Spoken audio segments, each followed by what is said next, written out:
Hello, hello, hello, hello, hello. It's good to see you. Say hello.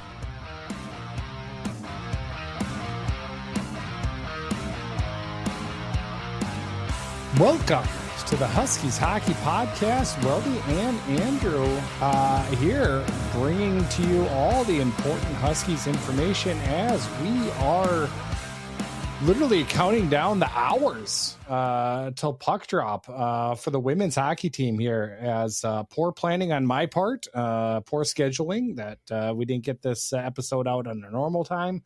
But we want to squeeze this in definitely before the first game of the series, as this pivotal Huskies women's season kind of gets underway.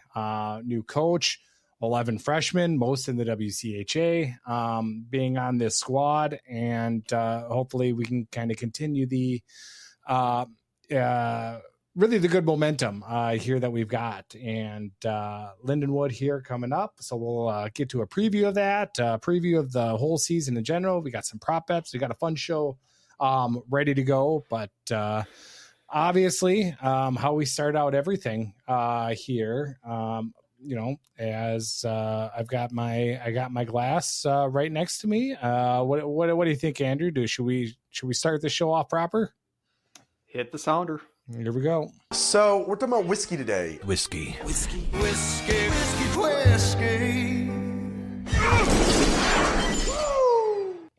I'm all business. We don't have time to dilly-dally. We got real actual hockey to talk about. I don't know if you can tell, but I'm pumped. But we're all business, so I'm trying to rapid fire here. We're going to keep this to a tight 45. What do you say, Andrew? This is what we normally do. We normally stick to a strict script, an outline. Yep. The summer podcasts are a deviation from that. But if you're a longtime fan of ours, listening to ours, you know that we skit. See, I can't even say it. We stick to the script, and we don't dilly dally, and we don't go off on tangents that are not hockey related at all. But we do make one allowance, and that is the Whiskeys of the World bit.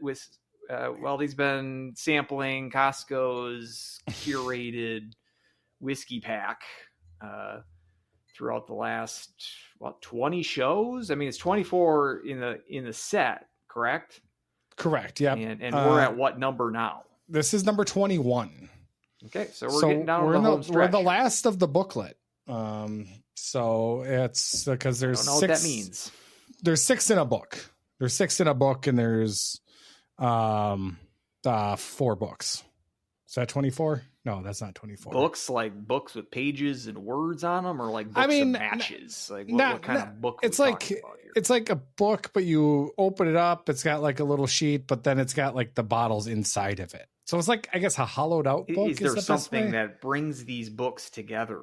Is there a theme? Like there's all the European countries and these are the Asian countries. Shockingly, is there any rhyme or reason? No, not really. Okay. It's all just kind of jammed in there. I wonder if I actually read like the full book that it comes with, because it's got like an actual there's a book that describes the books. Yes, but it doesn't feel like there's any rhyme or reason in how they're collected in there. So anyway, we're going back to Scotland. Fascinating. So have we been there before? We have in this tour. Yes, we have. I think that's fair to give them 2 cracks. I mean, it is Scotland. They are known for their Scotland. whiskeys. Scotland was actually the first one that we did. So, and you got the spreadsheet. What was the rating of that first whiskey? The first one was a 6.1. Underwhelming for you. So because you're a big Scotch guy. Yes. So I like the peatiness. So it was a little bit disappointing. This one though, I have heard of the name of this one, so I haven't had it before, but it's very floral. What is the name of it? This is a Highland Rye. Okay, so it is a rye whiskey then. I would surmise that based on the name that you just said. That would be quite the curveball if it wasn't. He's kicking it back. It's a healthy sip. That's what I do. That's pretty good. That's pretty good. I wouldn't put it up there, at the top, but if I got this, and I wouldn't send it back. It's pretty good color, pretty good on the nose. This is a solid in the 7s. Let me get back there one more time. Okay. He's going for a second sample. 7.4. I think that's a good solid. One. Yeah, that's probably pretty solid. Top third, top quarter. No. I mean, we've broken 8 once, I believe. We've multiple times. Ireland was an 8.5. United States was an 8.4. Both United States 8.4 and an 8.2. Okay, so I guess maybe this is lower than I thought. Then we've got a handful of 7.9s. Denmark was a 7.9. Australia was a 7.9. And this is a very scientific system. 100%. How I'm feeling that all very of our listeners, day. All 6 of you are well aware of how much of a expert and that Weldie is. He has such the discerning palate here that we trust him on every 0.1 of that scale means something. It's very scientific, and it's very. I was gonna say like on the nose, and I realized I keep like touching my nose like I'm in the Sting or something like that. Ooh, so that's a good set. See, this is what you get, folks, when we're talking about on season. This is we're no longer in the off season. Yeah, this is the first podcast of this season. That is writ large. We talked we talked during the summer about Gene Hackman, and another prominent actor with Robert Redford did pass. So it's just 9 years old. First of all, I didn't know he was that old. I didn't realize he was. Oh, really? I was. Yeah. Well, yeah, he was just in Avengers. Endgame. So it would have been his final film. It's one of those fun footnotes. You wouldn't expect his final film to have been in a Marvel film. Yeah, I was actually kind of surprised that I went through his filmography and I've seen 10 of his films. Oh wow, which is less than I would have imagined. Hackman, for instance, I've at least 20. It might be threatening with 30. And it's not like I dislike Redford or like Hackman much more than I do Redford. Another surprising thing, I mean, he's got to be on the list of, and Oscars aren't everything, of course, but Redford's probably in that category of actors, best actors who have never won an Oscar. I was more surprised that he only had one nomination for acting in his career.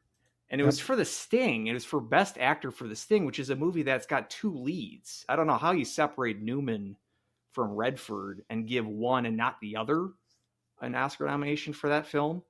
Yeah. But I mean, there's plenty of opportunities that he could have gotten another nomination. The Natural, I think, is a good one that he could have gotten Best Actor. But so for The Sting, which I love, we've talked about our love of The Sting, both of us. But it's just weird that he got the nomination for that film and not Newman as well. Yeah. Or even, maybe a hot take and speak ill of the dead. Well, Newman's dead too, so it doesn't matter. But I would say Newman's acting was a little bit better in that than Redford. I almost feel if there's a lead between the two of them, I would think Newman is more of a lead than Redford is. I still wouldn't say that Redford's like the supporting character. They're 2 leads, but I think Newman does more to carry the movie, I think. So, I actually am kind of fairly guilty. I have not seen a ton of his movies, which after I found out, because he passed on just this last Monday, a couple days ago. Just yesterday, I think. Yeah, we're recording on Wednesday. Teresa did point out that we need to watch All the President's Men. You never seen that one? Nope. So that is one that's been on my list for like decades. I feel have you read the book? I've read the book. Have you read the book at all? Nope. I've been reading. I mean, 70s history has been sort of my wheelhouse here for the last year or so. That's definitely good. The Candidate, as far as political films, The Candidate might be the best out there. That's a really good one. And Redford, talk about a performance that could have gotten him a Best Actor nomination. That's one. From 1972, another film from that same year is The Hot Rock, which is like a great proto Ocean's 11 kind of thing. It's a gang of 4 jewel thieves, but it's got the same sort. I think even Soderbergh, the director of Ocean's 11, mentioned that he was inspired by The Hot Rock when he's doing Ocean's 11. It's got the same kind of light comic touch to it. I think that movie's a lot of fun. Just an icon of an actor. Butch Cassidy's great. Obviously, The Natural that I've mentioned. The one that I threw on in sort of memoriam yesterday after I heard the news was Sneakers from 1992. I don't know if you've seen that one. Great little spy security, very early post-Cold War film. I didn't realize how much the movie was discussing, like the breakup of the Soviet Union. That has a lot to do with that movie, which you don't necessarily need to know a ton about to enjoy. It's great cast. You've got ensemble piece with Sidney Poitier, Dan Aykroyd, David Strathairn, River Phoenix, one of his last roles. That one's highly recommended. So I enjoyed watching that one. Yesterday is sort of my in memoriam film of Redford, but great actor, great director as well. That's where he won his Oscars, was by directing rather than acting, and so he was a legend. Rest in peace. Yep, indeed. But also with that, I did watch. I have watched A River Runs Through It. And I have not seen that one. Yeah, what she directed. It's one of my mom's favorite movies, and I think it's also up there on the list of movies that are better than the book. Because the book goes like really deep into actual act of fly fishing, where like step-by-step tutorial almost, whereas obviously the movie is like, we don't need it. It's just know that it's important. But there's a line that kind of stuck out as in our family, there's no clear line between religion and fly fishing. It's just kind of one of those things that has always stuck out from A River Runs Through It. But that's a movie, like you said, he directed, that is good. Would not have thought that he directed that. I'm just looking at the ones that he directed. I didn't. You talked about Quiz Show, right, in the past, or Quiz Show's good. Yeah. Ordinary People, which that's what he won Best Director for, his first won Best Picture, kind of controversially. It's not great. It's solid, if not like truly deserving of a Best Picture Oscar. But I didn't realize he did A Civil Action in 1998 and The Conspirator in 2010, which I saw. That was the Lincoln film. So there's a couple of the movies on his director filmography. That have you seen The Legend of Bagger Vance? Have not seen that. Obviously aware of it, but you're the golfer of the podcast. Yes. So I have not seen that. Definitely have. And it's a solid movie. And I have not seen, and I probably should, another George Roy Hill movie, Butch Cassidy and the Sundance Kid. Solid. It's been probably 20 years since I've seen it, but especially him and Newman had a great chemistry, and that's another example of it. Definitely would recommend that one if you haven't seen it already.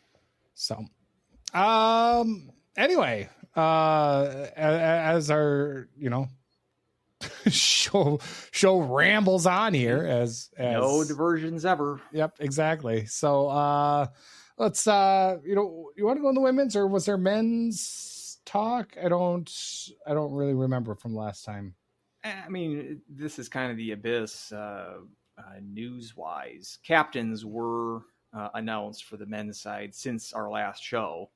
I suppose we can push that off until maybe our men's preview, unless you had anything. No, I saw also they have Johnny Swanson as a volunteer coach. So maybe he can work on the penalty kill. I'm not sure if that's part of his job description, but that's my go-to memory when I think of Johnny Swanson, is him killing penalties and scoring shorthanded goals. I always remember, it's like Johnny Swanson was always an interesting hockey player because it's like he was always, he was always the hardest working guy on the ice, but kind of, I guess maybe like a not as physical Cal Clutterbuck. Like he's always in the mix, always working hard, but it's like, but it's like he's working hard, and is he really accomplishing a lot?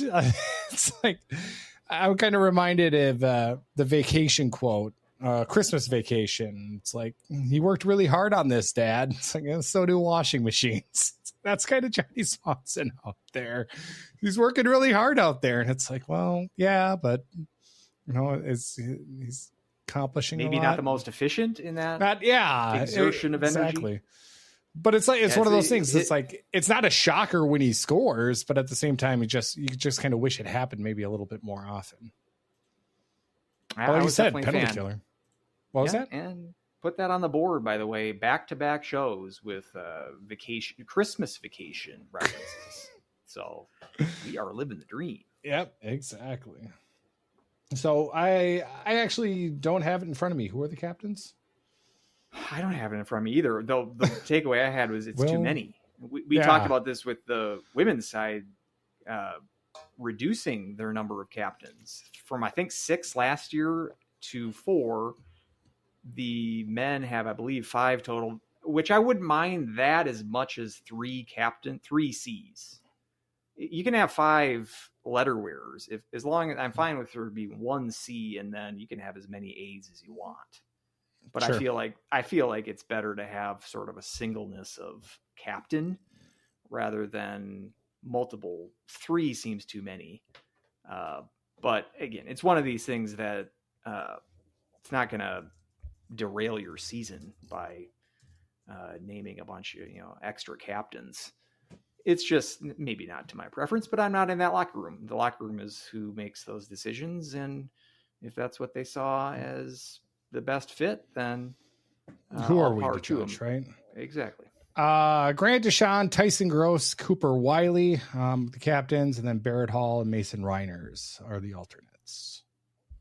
I think when we talked about that at the end of the season, maybe the very early part of the off season, those names we would have mentioned in terms, maybe Hall would have been the one surprise of that group, but you generally pick, look to the seniors, the upperclassmen.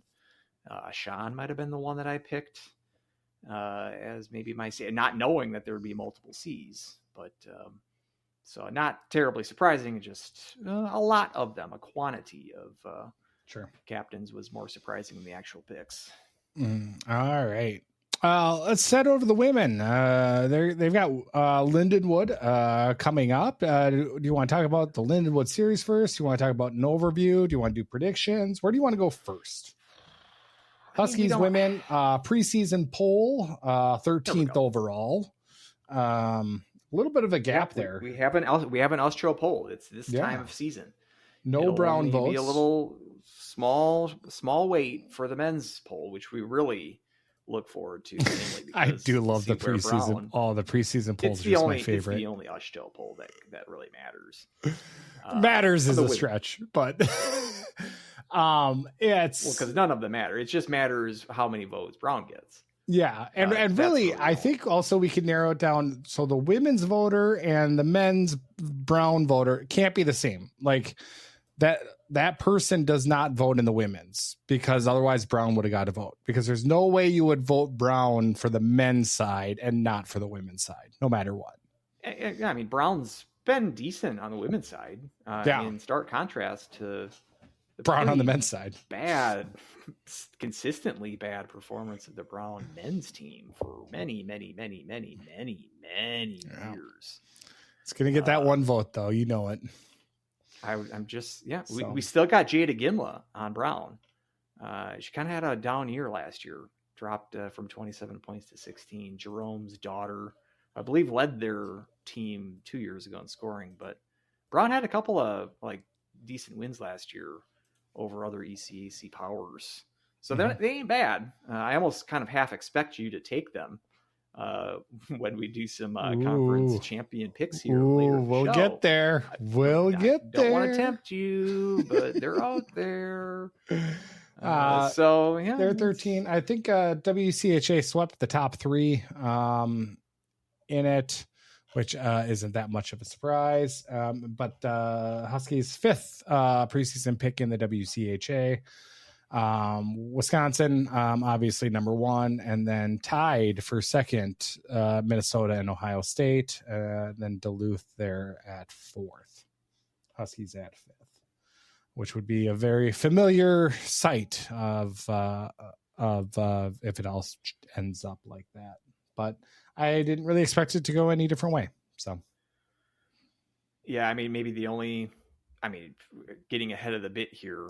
Well, we'll save our WCHA predictions till later in the show here. But yeah, little surprises that maybe I'm nitpicking towards the bottom of the standings a little bit, but we can get into that. As far as the Huskies go, maybe let's just start with them because, and you can check out the latest article on Cloud Coverage that I put up last Friday. Very well done. I hope I tried to mention every name on roster on the Huskies in that preview article.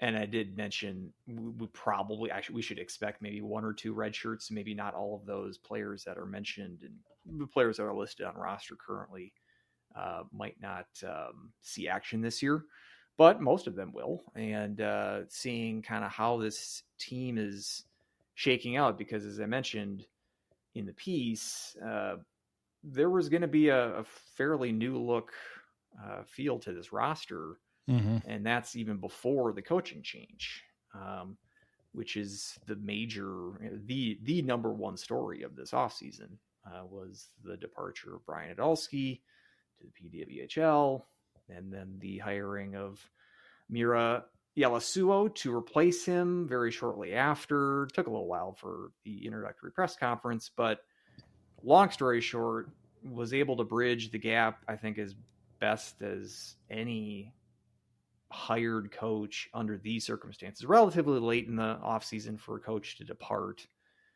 after the transfer portal had closed. That transfer portal obviously is free to open upon the coaching change that Adolski made.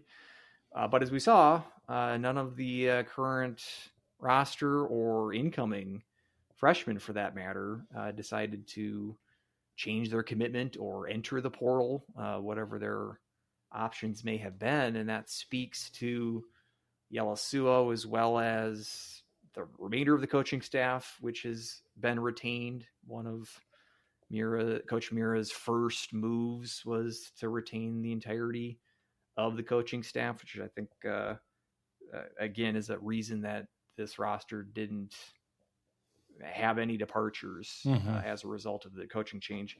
So, I mean, we have the question marks that were going to be inherent with a roster that was almost turning over one half of its roster, 11, 12. I can't remember the exact number of departures, either from graduation or 12, I think it was, graduation or transfer portal losses.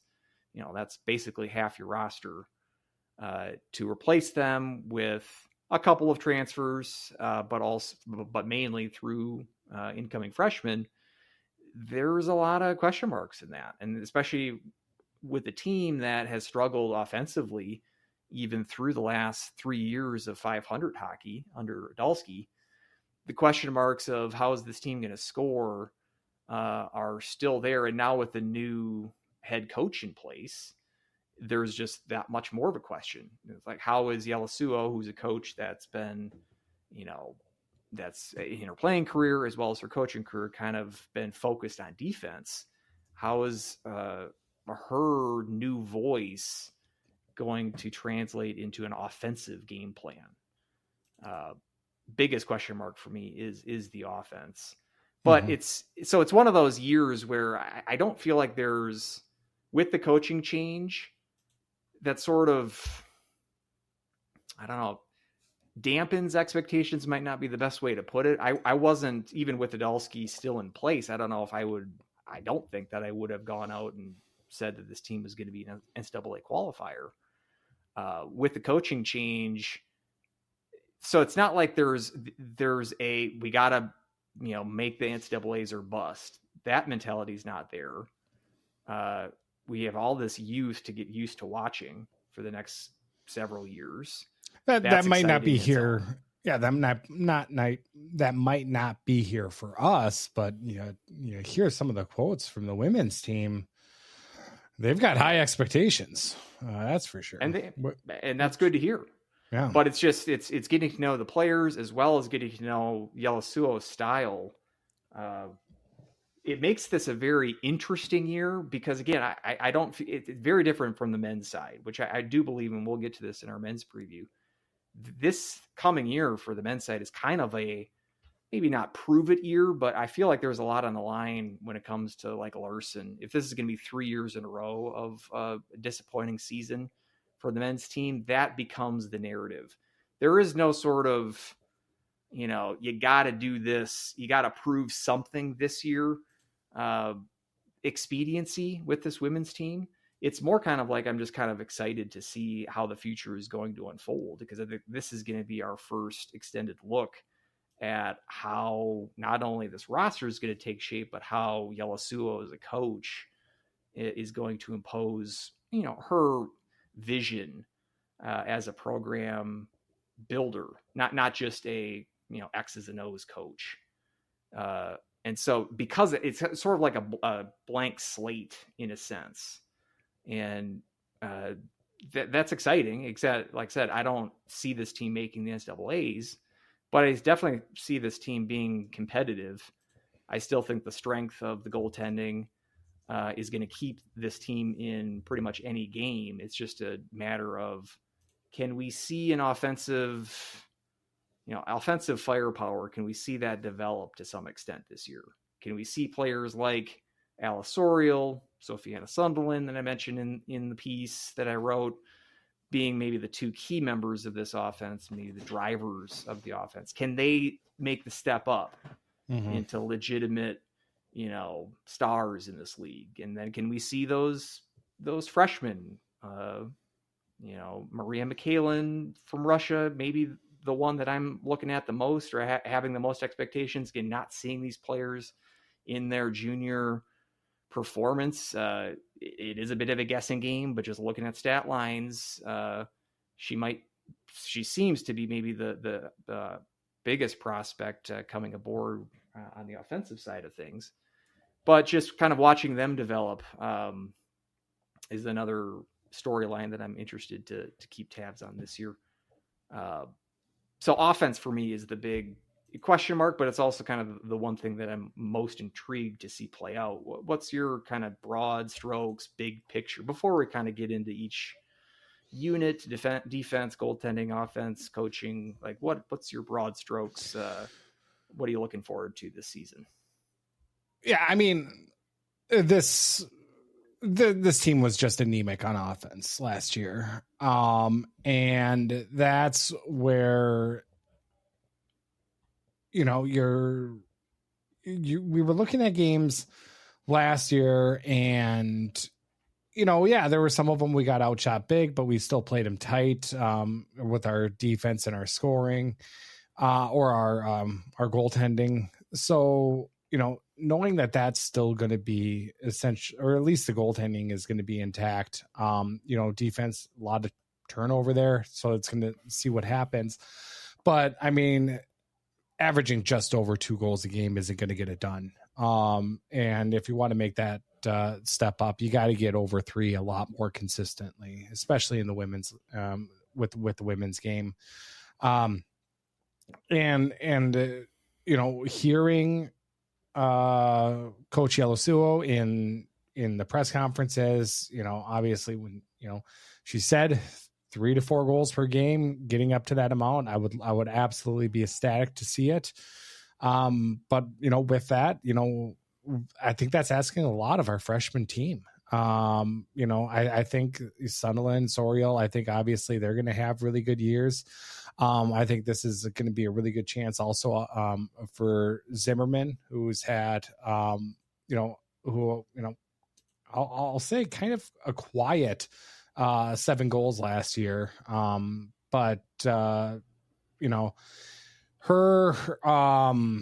this is a big chance also for her to step up. And then just kind of seeing what some of these other freshmen can do. And, it's after my Grace Delmonico kind of fumble, I'll keep my freshman predictions, I think, to a very minimum. So I won't go into too far to guess, but I do agree that with the Russian Mikhailian, her coming in, I think that's going to be the big one where it's like, that's a looking at her pedigree. Obviously, you think Russia, you think high scoring, fast, up tempo. Mustonen from Finland, a little bit more of that Finnish connection as well. And then Eriksson and Remnick from Roseau, that pair as well. They had a good history there at the high school level. See if that does correlate here to the next step. But like you said, it's a lot of freshmen, not a lot of playing time. Who's going to get that red shirt? Maya Kruger was redshirted last year, so I get to see her first action, I would assume sometime this year. Who had a solid career there at Stillwater, I believe. So yes. It's just seeing who and where everybody's going to fit. I think that Sunderland Soriol pairing is going to be who's going to be on that flank. I believe you said in the article, Farrell probably take that spot, and speculated. I have no insider info. I mean, that's as good of a guess. Maybe it's loading it up a little bit too heavy. Zimmerman had some success early there last year as well. But it'll be an interesting, and I'd like to see a speedy skater on that side. So we'll see what Yellow Suo kind of comes up with. But I think we got to really take it to them and push the pace and hopefully convert on some of these chances to get some more of these goals. Because that's, we got to the point where, anytime we were down 2-0, it was like, oof. I don't know how we're going to come back from that. So, and that's tough in hockey when you can, only down by just a little bit and not trusting the offense has the opportunity to come back. So we'll see what happens. I'm excited for the squad though. I'm excited for this team. And I am optimistic for the future. And I'm just looking for kind of see what these underclassmen can do, and ready for this program to take another big step to get to that NCAA tournament. Indeed.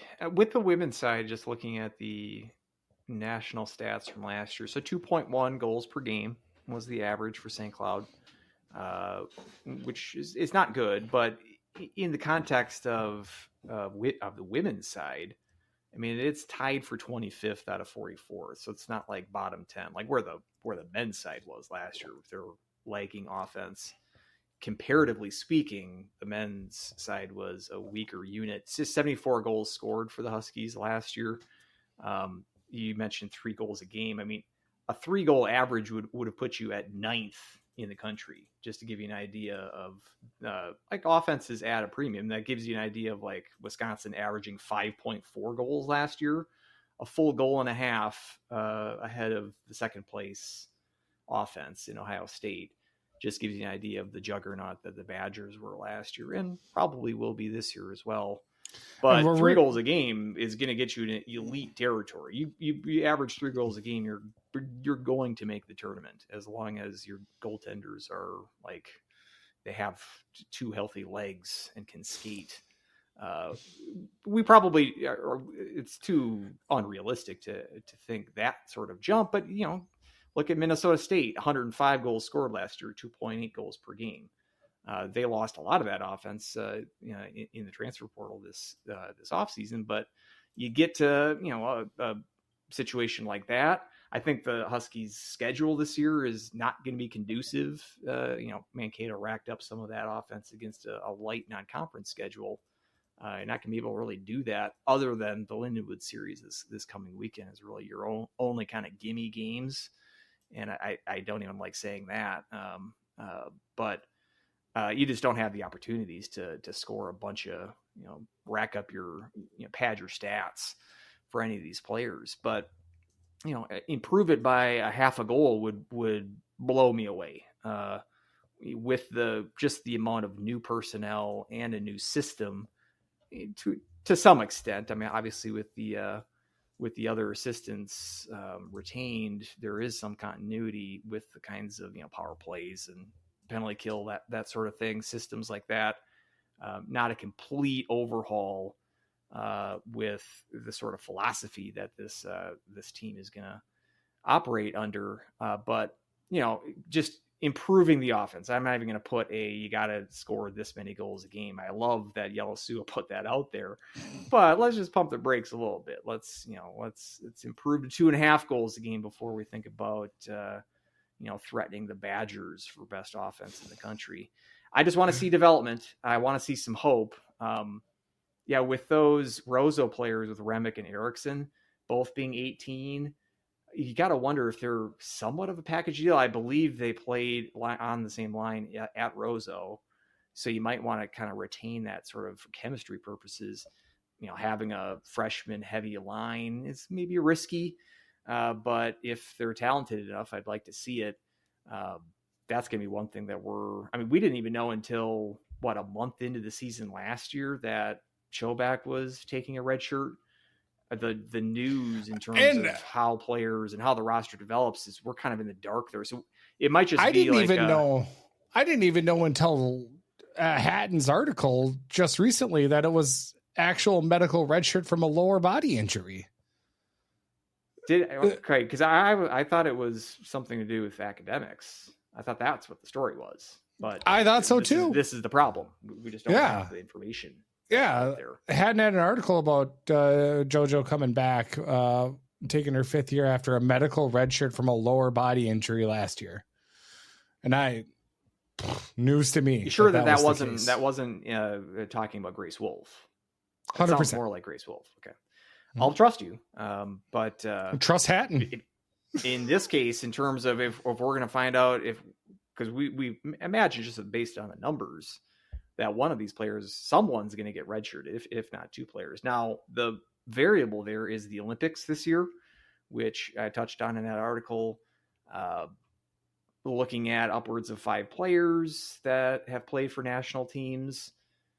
It's possible that keeps red shirts off this year. I mean, you're burning years for players, or you might get, some of these freshmen might appear in 10 games this year rather than redshirting them and then getting a full year in the future from them. It might be worth it to do it this year because come February, you're not only going to be shorthanded, but you're going to be shorthanded some key players that are going to be playing in Italy at the Olympics, or at least figure to play in Italy for their national teams. So having the depth available, and rather than like how the men's team did it last year with Ocean Wallace taking the red shirt off in February was it? Instead of having to do that, just like don't play a player until February when the 5 Olympians depart for that month. I'd rather cycle through players throughout the season, not just throw them into the frying pan sort of in the tail end of the season. If that's the case, again, I don't think it's ideal, but these Olympic years come by just once every 4 years. It might be worth it to get some, cycle through all of these freshmen, get them all some experience. I don't know how they're going to handle that, and I don't have confidence that we'll be informed as to what the roster machinations are going to be in terms of if someone's going to be redshirted or not. We shall see how that plays out. But yeah, I mean, there's definitely talent coming in. Just how that clicks and how lines develop. We see last year, first part of the year, we were heaping the most praise among the forward units on the international line with Zimmerman, Sunderland, and Henderson. Henderson's at BU now, so she's no longer in the picture. And then that line kind of faded by mid-season. And by that point, it was Sorial and Sunderland that had clicked. So even if you think that a line is going pretty good, cooking for a little bit, that can change. And especially in this conference, the gauntlet that the WCHA is, you might be forced to continue to shuffle lines around to try to find something that clicks. Talking about, we're thinking that Sorial and Sunderland are going to be the dynamic duo. But as it turns out this season, it might work better for those two to be separated because they have better chemistry with, maybe you bring back Zimmerman to be a line mate with Sunderland. Maybe it works better with Sorial playing with other line mates. If that's just sort of the beauty of the season, unpredictability that we don't know how it's going to all play out. Injuries, of course, can force changes. That's just the art of sports, and it's always fun to see how things play out. But on paper, at least, we see that there's promise. It's just a matter of not just with Sorial and Sunderland 20 and 22 points. If we can get into the 30s. Doing that research for that article, I didn't realize it's been 10 years since we've had a player crack 30 points on this women's side. It'd be nice to threaten with that this year. I don't think that's the secret sauce to cracking through the top half of the conference.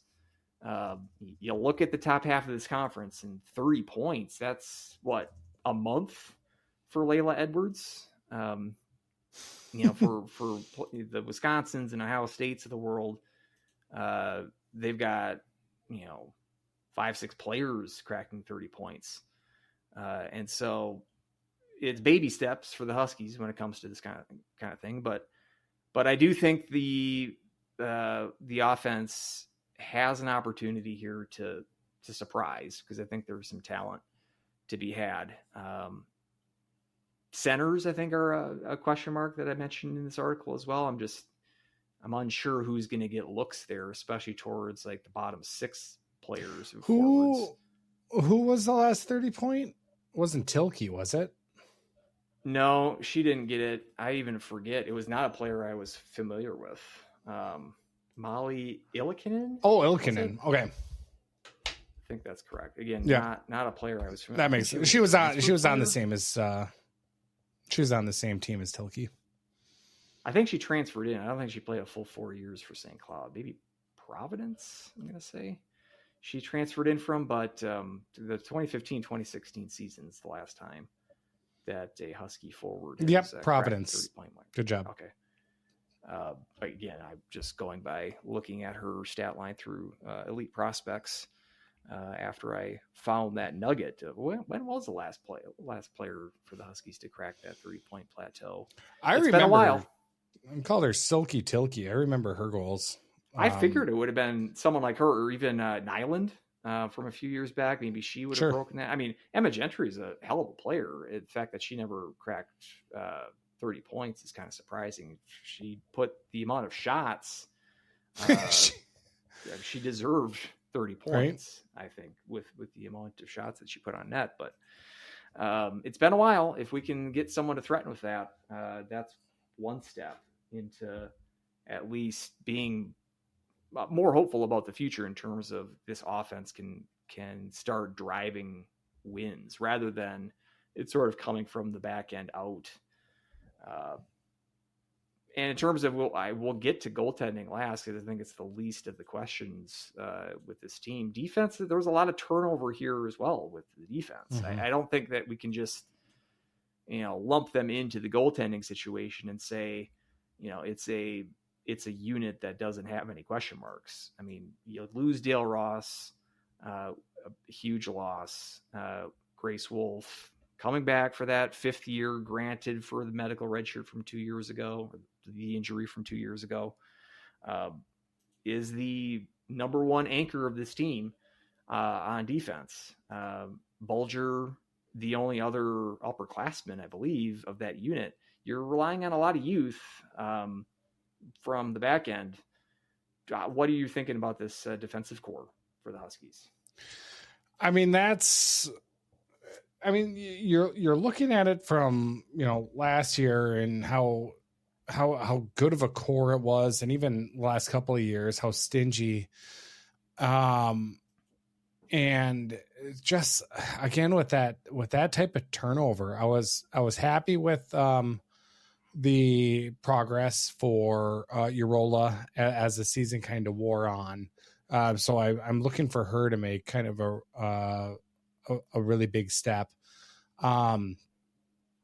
I would imagine we're going to see Sydney Bryant more on defense than up on offense, because I know she played kind of both positions there kind of throughout the year. But also we're looking at Reagan Bolger, and her, I thought throughout the season, she had a couple of really tough games, and other games I thought she was kind of a standout out there. So it's going to be interesting to kind of see her process and everything. But I think that's going to be Grace Wolf and her ability to kind of get back to, where I thought she was just before her injury, because I was really singing her praises. I think maybe last year was a little bit of a step back. And I'm pretty sure she would say that as well. So I'm really looking forward for them to be kind of the anchor with Bolger and Wolf, and with them being, the captains. I think a lot of the team is kind of resting on that as well. And then if Urola can keep making some strides, I think she's going to be kind of a dual threat that's going to kind of come up and really surprise us here throughout the year. I think if I have an early prediction for this first series, I am going to be surprised in how well Urola has played. I think she's going to be the one that's going to really step up and really surprise me. I don't think I'd be surprised. I'll put it that way. I was surprised last year. I think I put in the article that she was the most pleasant surprise from last year, especially her second half, where she sort of broke through. I mean, she was power play, quarterbacking in some of that second half of last year. Would expect that to continue this year. I think she's more of an offensive threat on the point. She's more of an offensive defender than a strictly stay-at-home defender, and I expect that to, maybe it's too much of an expectation to pin that on her, but I'm looking at this defensive unit, and just with the lack of veteran presence, I am looking for her to step up, and it wouldn't surprise me. It'd kind of be like, okay, this is the next step in her development. That's what I'd like to see out of her. And with Wolf and Bolger, expecting them to take the opening face-off as the defensive pair on Friday, I feel like that's like conventional wisdom. Again, with the two sort of older stateswomen on the team, at least with the defensive core, I think that makes sense. And especially looking forward to Sydney Lamb, who I believe is the highest touted incoming freshman among the D. I agree with Bryant, by the way, especially the beginning of the season, because she was playing sort of a swing role last year. I would expect her at the start of the season to be more playing the point. That might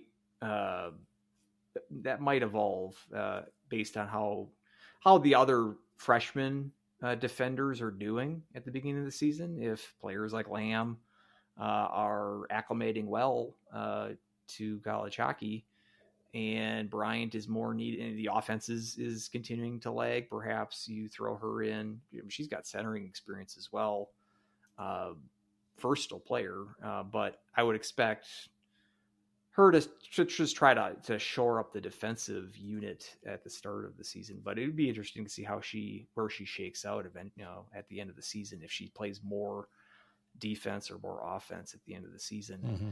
But again, it's another group of players that has has its fair amount of talent, and I'm excited to see, especially Lamb among the freshmen, see how she gets used to the speed of college hockey. It's going to be interesting. I mentioned too that Pion from Quebec, tallest player on roster. Again, we're just going on. All right, I'm going on stat lines and back of the baseball card kind of stats, but it stands out literally when you are the tallest player on the team. So we'll see if that translates to quality play at the blue line for the Huskies. But yeah, just seeing how systems emerge, line pairing or defensive pairings, how they emerge, and power play assignments for these for the defense. Again, I expect Wolf to have she's got probably anyone on roster. She's got the most assignments this year. She's got to lead the defensive core. She's got to lead the locker room as the captain. She's probably going to be the quarterback of the first power play unit. I mean, there's going to be a lot of just individual system assignments for Grace Wolf. And then you put that on top of she's still sort of the fifth year coming off of that injury from 2 years ago. I think, as you mentioned, kind of the struggle of a year at times last year. I think she's got something to prove. If this team does threaten with a NCAA tournament berth this year, I think it's gonna. If that means that Wolf's having a good year. Those things don't happen without the other. Like Wolf has to have a good year for the Huskies to also have a good year and to be competitive. So I think she might be at the end of the year. I mean, talking about like potential MVPs. If this year goes as good as it can, I think she'll be in that mix. And as you said, we saw, I think her trajectory was going really well. That injury derailed a bit of that development, but hopefully we've seen it. It's the potential is there. Potential's there. See it. For sure. Yep. And then we can touch on the goalies. Obviously, got the goalie tandem with Jojo Chobak and Amelia Carrico. Sounds like we're gonna have Manny Fernandez with Dwayne Rollison goalie tandem. How's that for a dated reference for all you youths listening? But it's a I was gonna go Manny Fernandez and Jamie McClellan, but that's even older. That's even older, yeah. And Rollison was much better than McClellan anyway. So yeah. So it's a but I mean you're looking at their numbers and you've seen them play throughout the last couple of years, and they're incredibly talented, incredibly solid in net, and I'm really looking forward to them kind of keeping up. Kind of shows that with them in net, we're going to be in every game.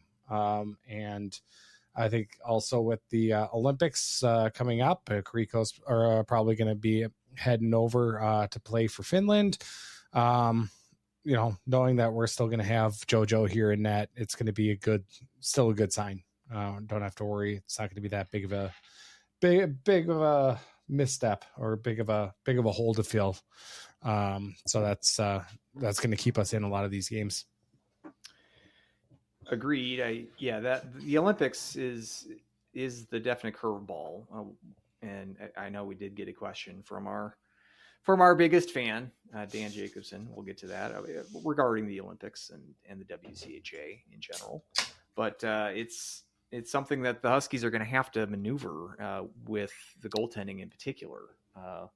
But you got to feel like you got a player in Chobak who, I mean, this isn't her quote unquote sixth year because she didn't play last year, but 6 years ago is when she first played college hockey. So one of the most veteran players, most experienced players in NCAA.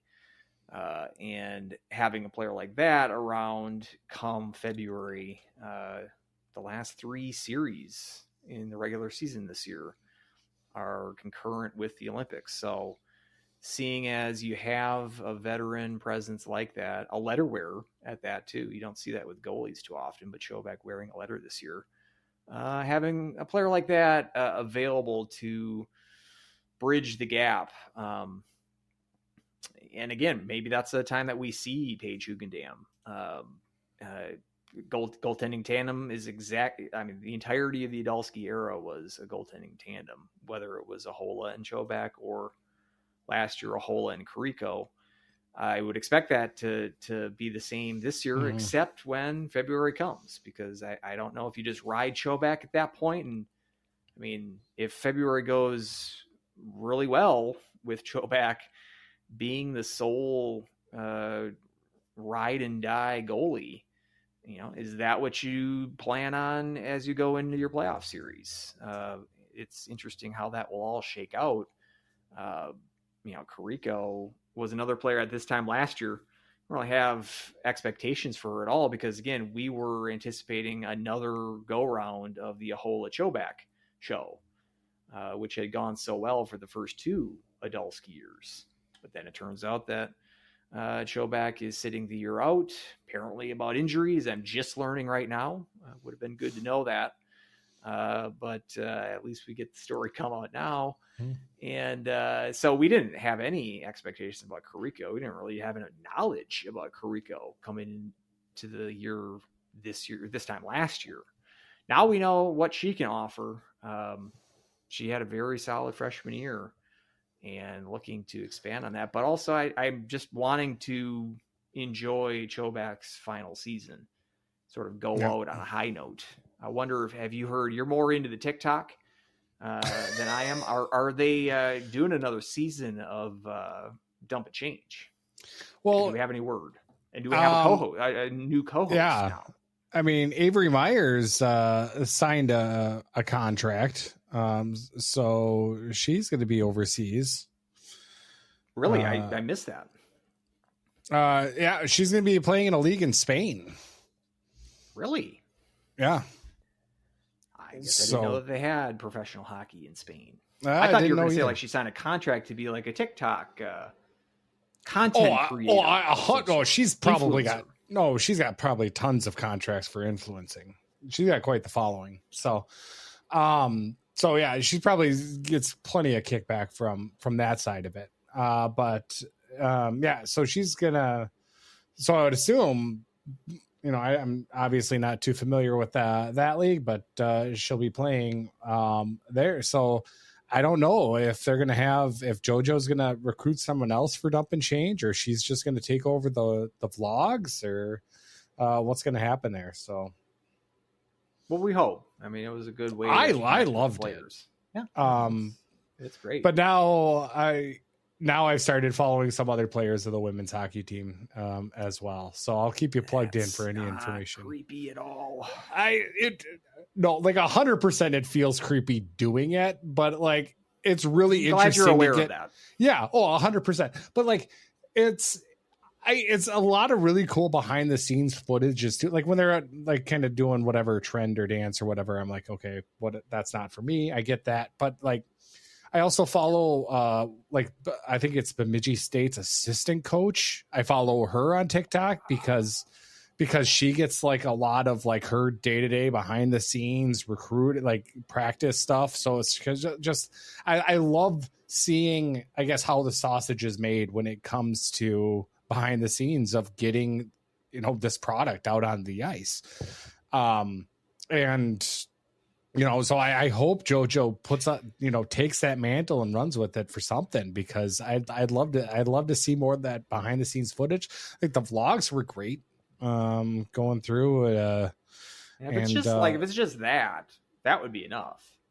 Yeah. But then the actual studio show was solid too. I mean Brett Larson was a guest. I mean there was like crossover between the men's team and the women's team there.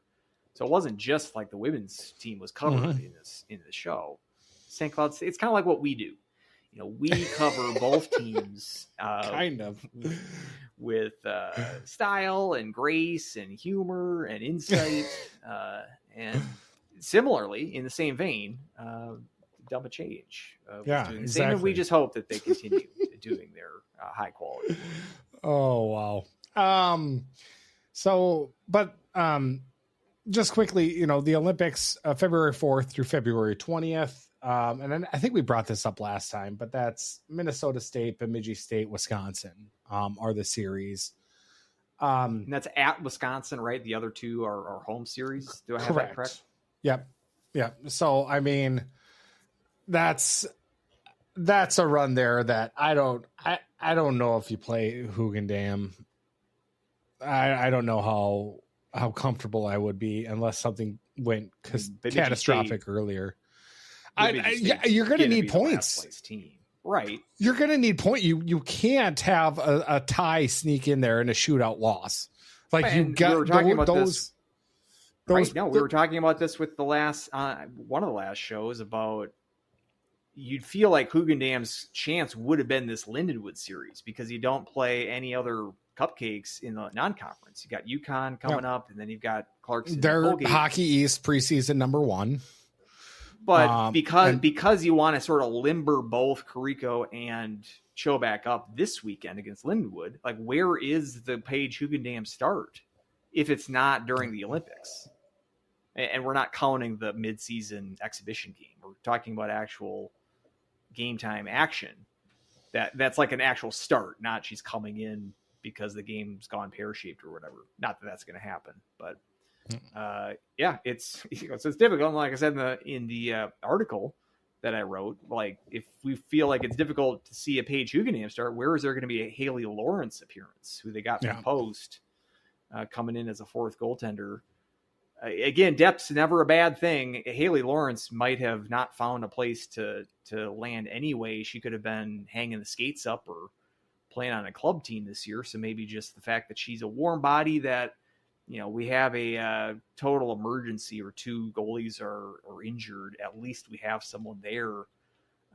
But I don't see her as anything other than just that, like an emergency backup goalie situation. And Hugendam's a player that I remember when they recruited her a few years ago, we thought that she might be like taking over for Ahola and Choback someday. But Carrico emerged, and now she's kind of buried on a depth chart, unfortunately, because I do think she's sort of an intriguing player to give a chance. But you have the kind of talent on this roster, or at least on the goaltending depth chart, hard for her to see action. But again, things happen, like injuries, and obviously this year we have a foreseen snafu with the Olympics that it's going to create a bit of a pinch. So we'll see if that does emerge, if she does see some action. But yeah, it's the one unit that we can sort of rely on, and hopefully, again, I would expect most of the wins this year to still be in that sort of 2-1 low scoring mode that we sort of came to know in the Adelsky years. But I mean, we'll take the wins any way we can get them. And the fact that we can bank on the kinds of performances from Choback and Carrico that we've come to know, we put that in the back pocket. And hopefully we can build out from that position. Hopefully that sort of rubs off on the other systems on the team. So excited. I'm just excited to see Choback go out in her final year, and also to see some further improvement. I mean, next year it looks like, it appears at this point Carrico is going to be the main goaltender next year. Again, goaltending tandems seem to be the hot thing nowadays, especially on the women's side. So it might not be like her 100% job, but eventually to see her maybe get the bulk starts somewhere down the line with this program, just to see her continuing development is another reason to watch this team this year. Yep. Where do you want to go next? Predictions? WCHA conference? Sure. So we'll start with St. Cloud first, and then we'll get maybe a 1 through 8. Fifth place. I mean, it seems like the right prediction for this Huskies team. Would you agree? Yeah, I agree. I'm going to need to see a little bit more offense to see them get into that fourth place, and a little bit more consistency of taking some points out of those upper echelon teams. We had a lot of chances. A couple of those Minnesota Duluth games last year that just kind of slipped through our fingers. Just being the ability to close that gap and turn those losses into wins. I think once we get that more consistency, I'd be more confident saying top 4, but I think number 5 is kind of the perfect spot again for them this year. I'll put it to you this way. Is it more likely that the Huskies threaten for 4th, or is it more likely that they drop to 6th or even below? Oh, that's a good question. I think it's more likely. How much of a lock do they have on 5th place? I would say they've got a very good lock on 5th. I'd say they're more likely to threaten for 4th versus fall to 6th. Yep. I think with our goaltending, I think that's just going to keep us into a lot of games. And I think that we just have to be, even if we're about the same on offense, I think that's still going to be enough. Yaluso also was talking about in the Hatton article about being a little bit more aggressive on defense and taking away a little bit more time and space and being a little bit more pressure when it comes to that, creating turnovers. I think that's going to cause a little bit more transition that hopefully we can kind of convert on. So that's where I do like what St. Thomas and Mankato are doing. I think they do have a good blueprint for the future. I just don't think they're there yet. Yeah, I'm just looking at the standings last year, 12 points behind Duluth, who was 4th place, and then 8 points above Mankato, who was 6th. So, I mean, that's you're comfortably in 5th.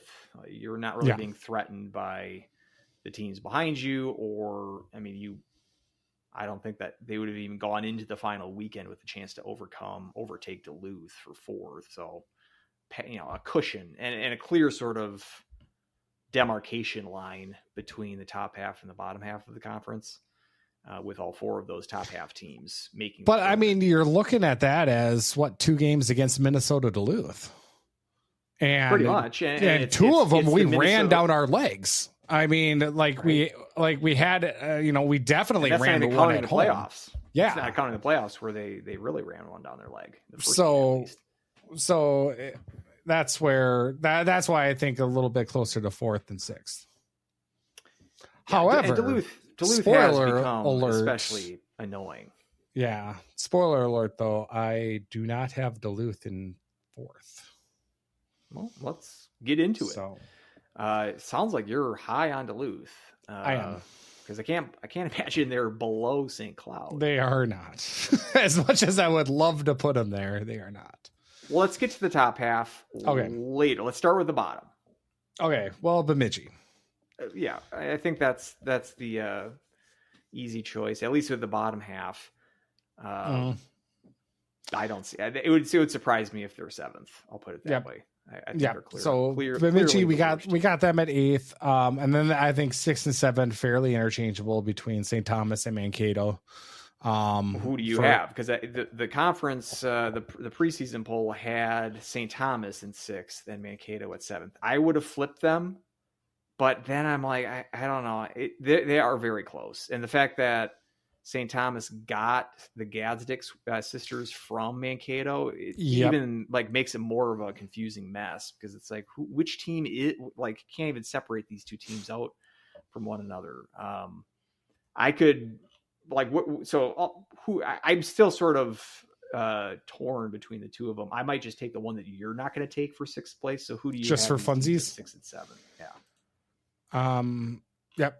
Sure enough. I have the I've got St. Thomas at 6 and Mankato at 7.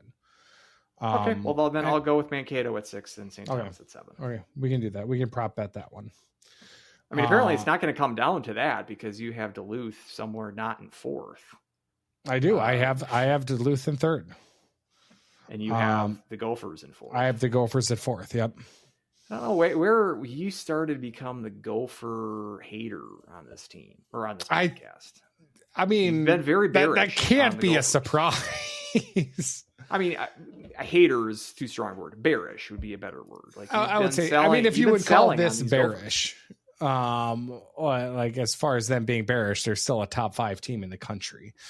But you think Duluth is a better team? I do. They will finish ahead of them. I think they're going to have a better season and finish ahead of. Yep. I think defensively and in net, I think obviously Minnesota Duluth has got the edge. And I think if you shut down the one line in Minnesota, I think you're fine.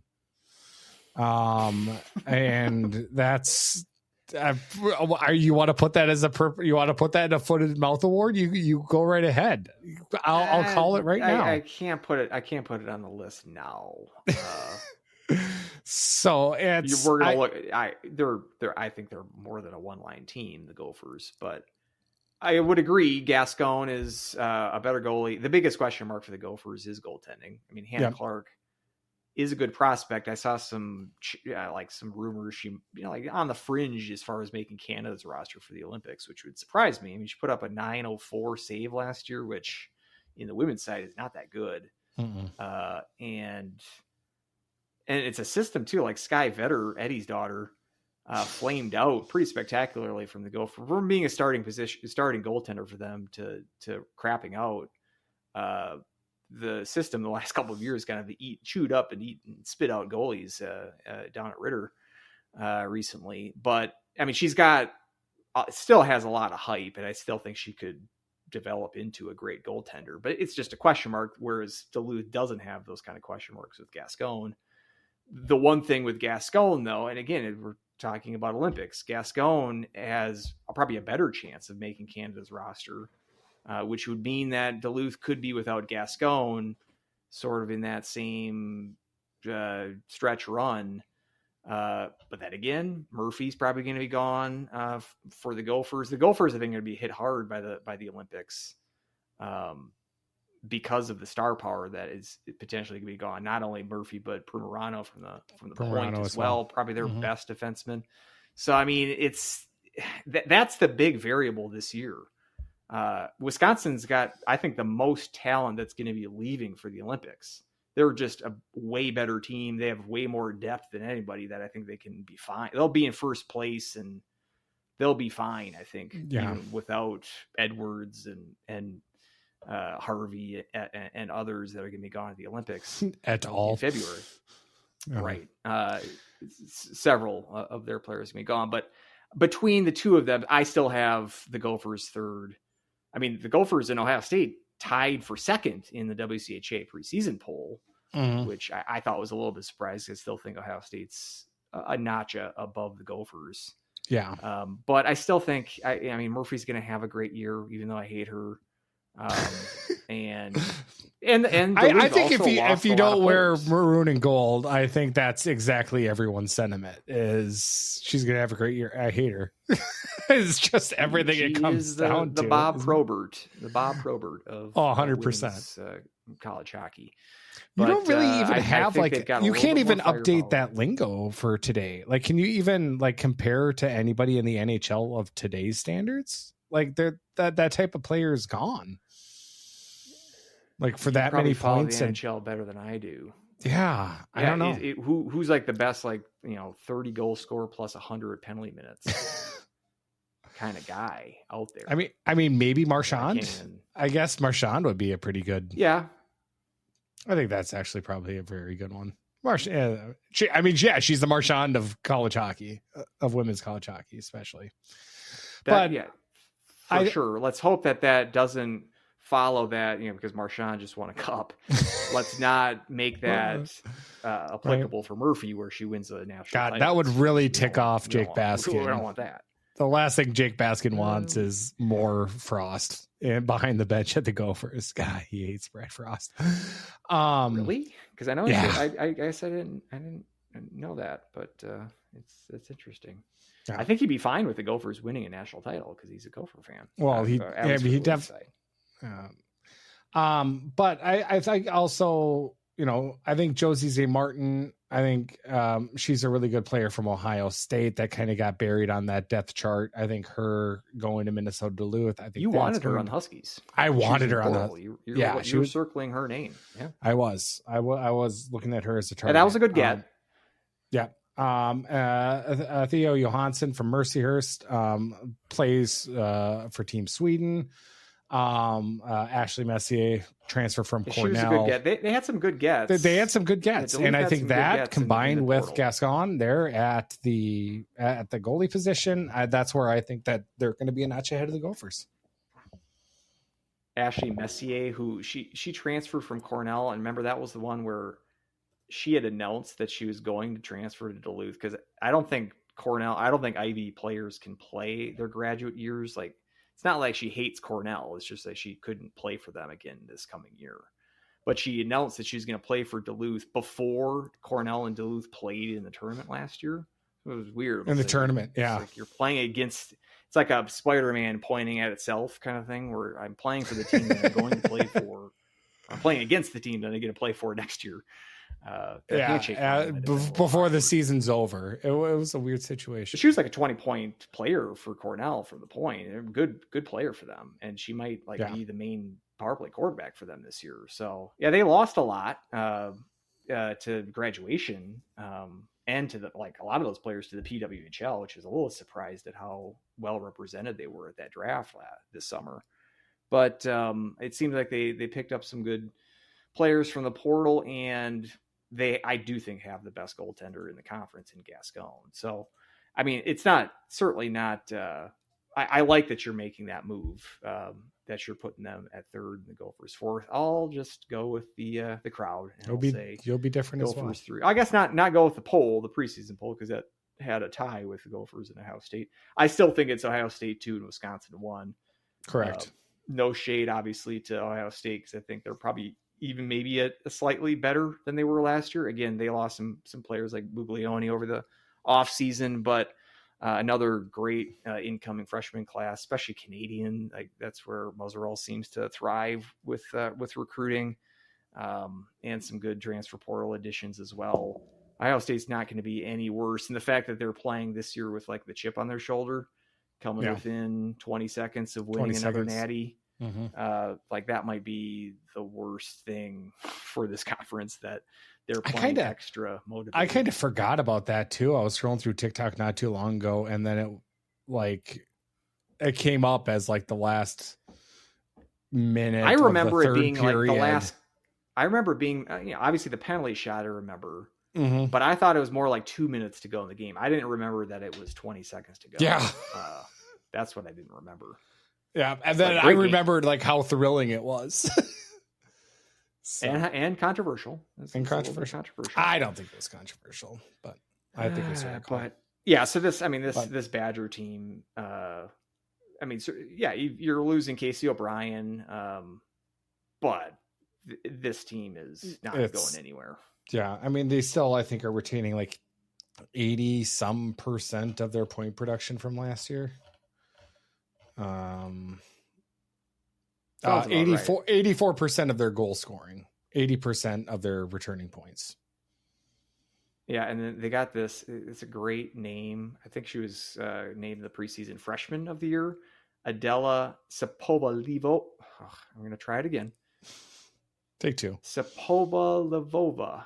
3 V's in that last name. Incoming. Sounds like a Rush song.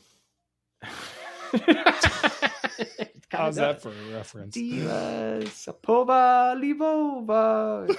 I think you get that one up to Geddy Lee. Yeah, right. Exactly. See if you can do something with that. But they're going to be a force, and they're. Yeah. I mean, they lost one game last year to Ohio State, and that was all that they lost. Just the one game. I can't see them losing more than, I don't know, 5. It's hard to top that, obviously, but I can't see them losing more than a handful of games, and it might be just on that, the fact of losing some of those high end players for the Olympics is what might endanger, a season like we saw last year with just the but one loss. That'll bring it down to 3 losses for them instead of 1. It might, and again, it might be a bit of a break for the Huskies to play them during that. I mean, it's the last weekend of the regular season. Likely going to be without, those, the Edwards and Harveys that we mentioned. And also that it might be already in the bag for Wisconsin. They might not have a ton to play for. They'll certainly have a NCAA berth wrapped up. It might be a matter of, do they want the regular season title, which I doubt that's the banner that they really care about at this point. So it might be a bit of a scheduling break for the Huskies to go out to Madison during that time, but we'll see how it plays out. I still think the Wisconsin's the team to beat, but really any of these top 4 teams, I expect all of them to make the tournament, all to be, last year Duluth was 6th. So yeah, they were all top 6 teams. I would sort of expect that to be the case. Maybe not top 6, but at least like all top 8, let's say, of the 11 team field are going to be 4 WCHA teams. And then you have a team like the Huskies. Last year they were one of the 1 or 2 teams out. I think they were 12th or 13th. I think they ended counting 13th.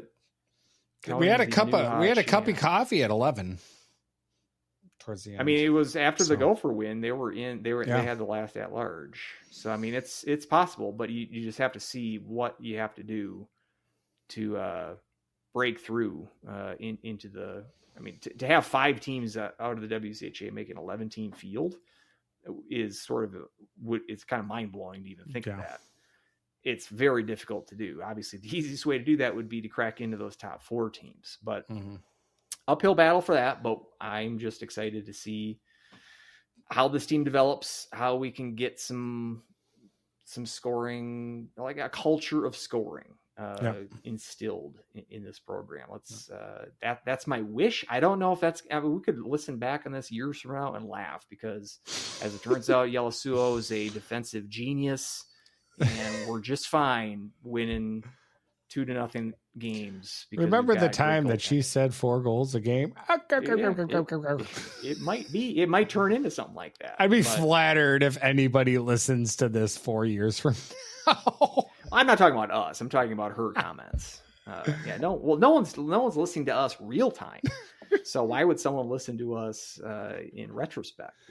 So obviously our conference pick for the WCHA is Wisconsin. We'll get to more of those here in a second. But just after you said nobody listens to us, we've got a little bit of an ad read. So Andrew, do you want to go ahead and take this away? Yeah, we do have an audience. I'm always guilty of being a little too humble. Of course, we do have a sizable audience, and one that advertisers are lining up to try to get some airtime. And it's my fault that I've been sort of spacing on my duties as we charge more during the season, so actually it worked out better this way for us. Well, this is and as part of the season preview here, this ad slot, there was a premium paid. And excited because we've got a new one. We've got a new sponsor in the bag. So you like sports betting, don't you, Travis? Oh, definitely. Of course you do. Everybody does. There's nothing wrong. No downsides at all with sports betting. So you'll love this, our new sponsor. This episode of the Huskies Hockey Podcast is brought to you by Underdog Custom Sports Betting. Underdog Custom Sports Betting offers the very best in sports betting and more. They've got the spread covered and then some. Overs, unders, and everywhere in between. From sheets, comforters, duvets, and mattress pads to pillowcases and even pajamas, Underdog Custom Sports Betting has it all.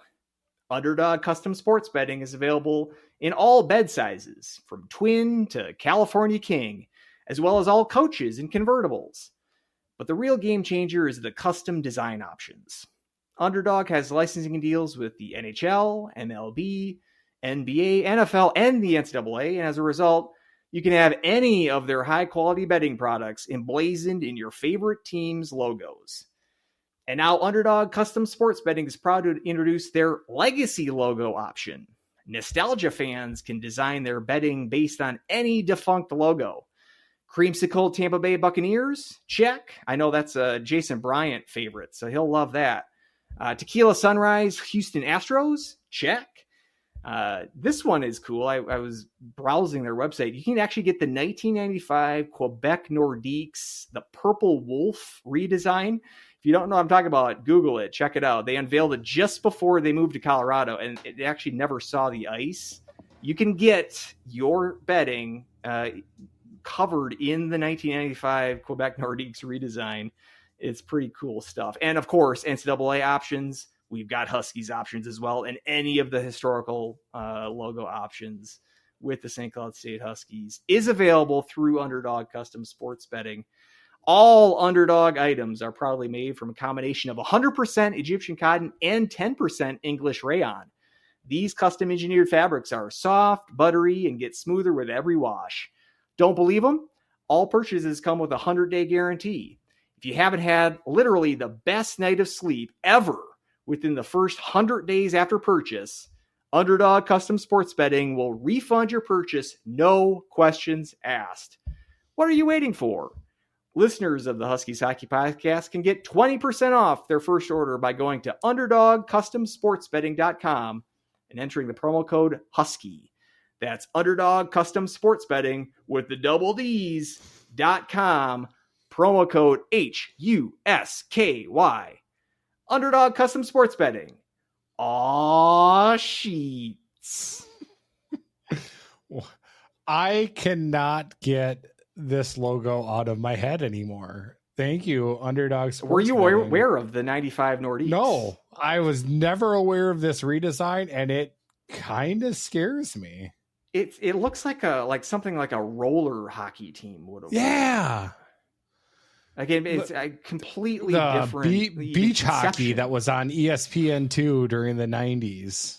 And would you call that like it's like purple and like would you call that teal? Teal. Like what is it? What is that? There was like a shade of blue that's throwing me for a loop because I can't quite pinpoint it.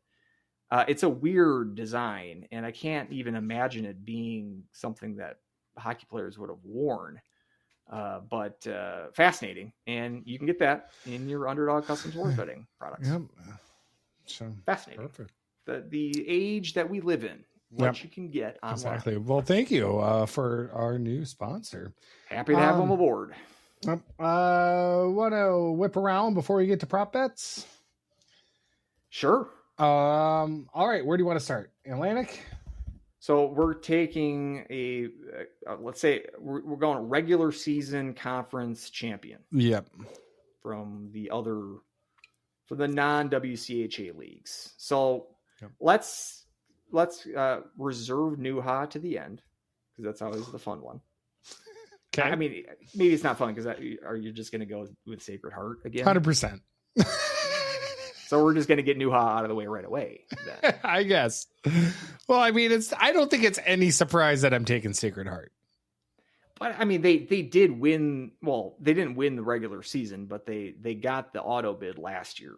Yep. And I don't know if there has been a Nuha preseason poll out there. I don't know if such a thing exists, but the fact that they are the reigning NCAA representative for that conference, I would almost imagine that they might have the target on their back this year. So I'm going to go away from Sacred Heart. Look at that. 10 hours to go. Nuha head coaches tab Sacred Heart as the top team in the preseason poll on eve of the 25-26 season. Can I say, I did not see this. You got to trust me. Okay. Right. I'm going to go Long Island was 2. That is correct. Stonehill 3. Stonehill 3. Can I run the board here? Sure. Franklin Pierce. Franklin Pierce 4. All right. Keep it up. I know St. Michael's is last.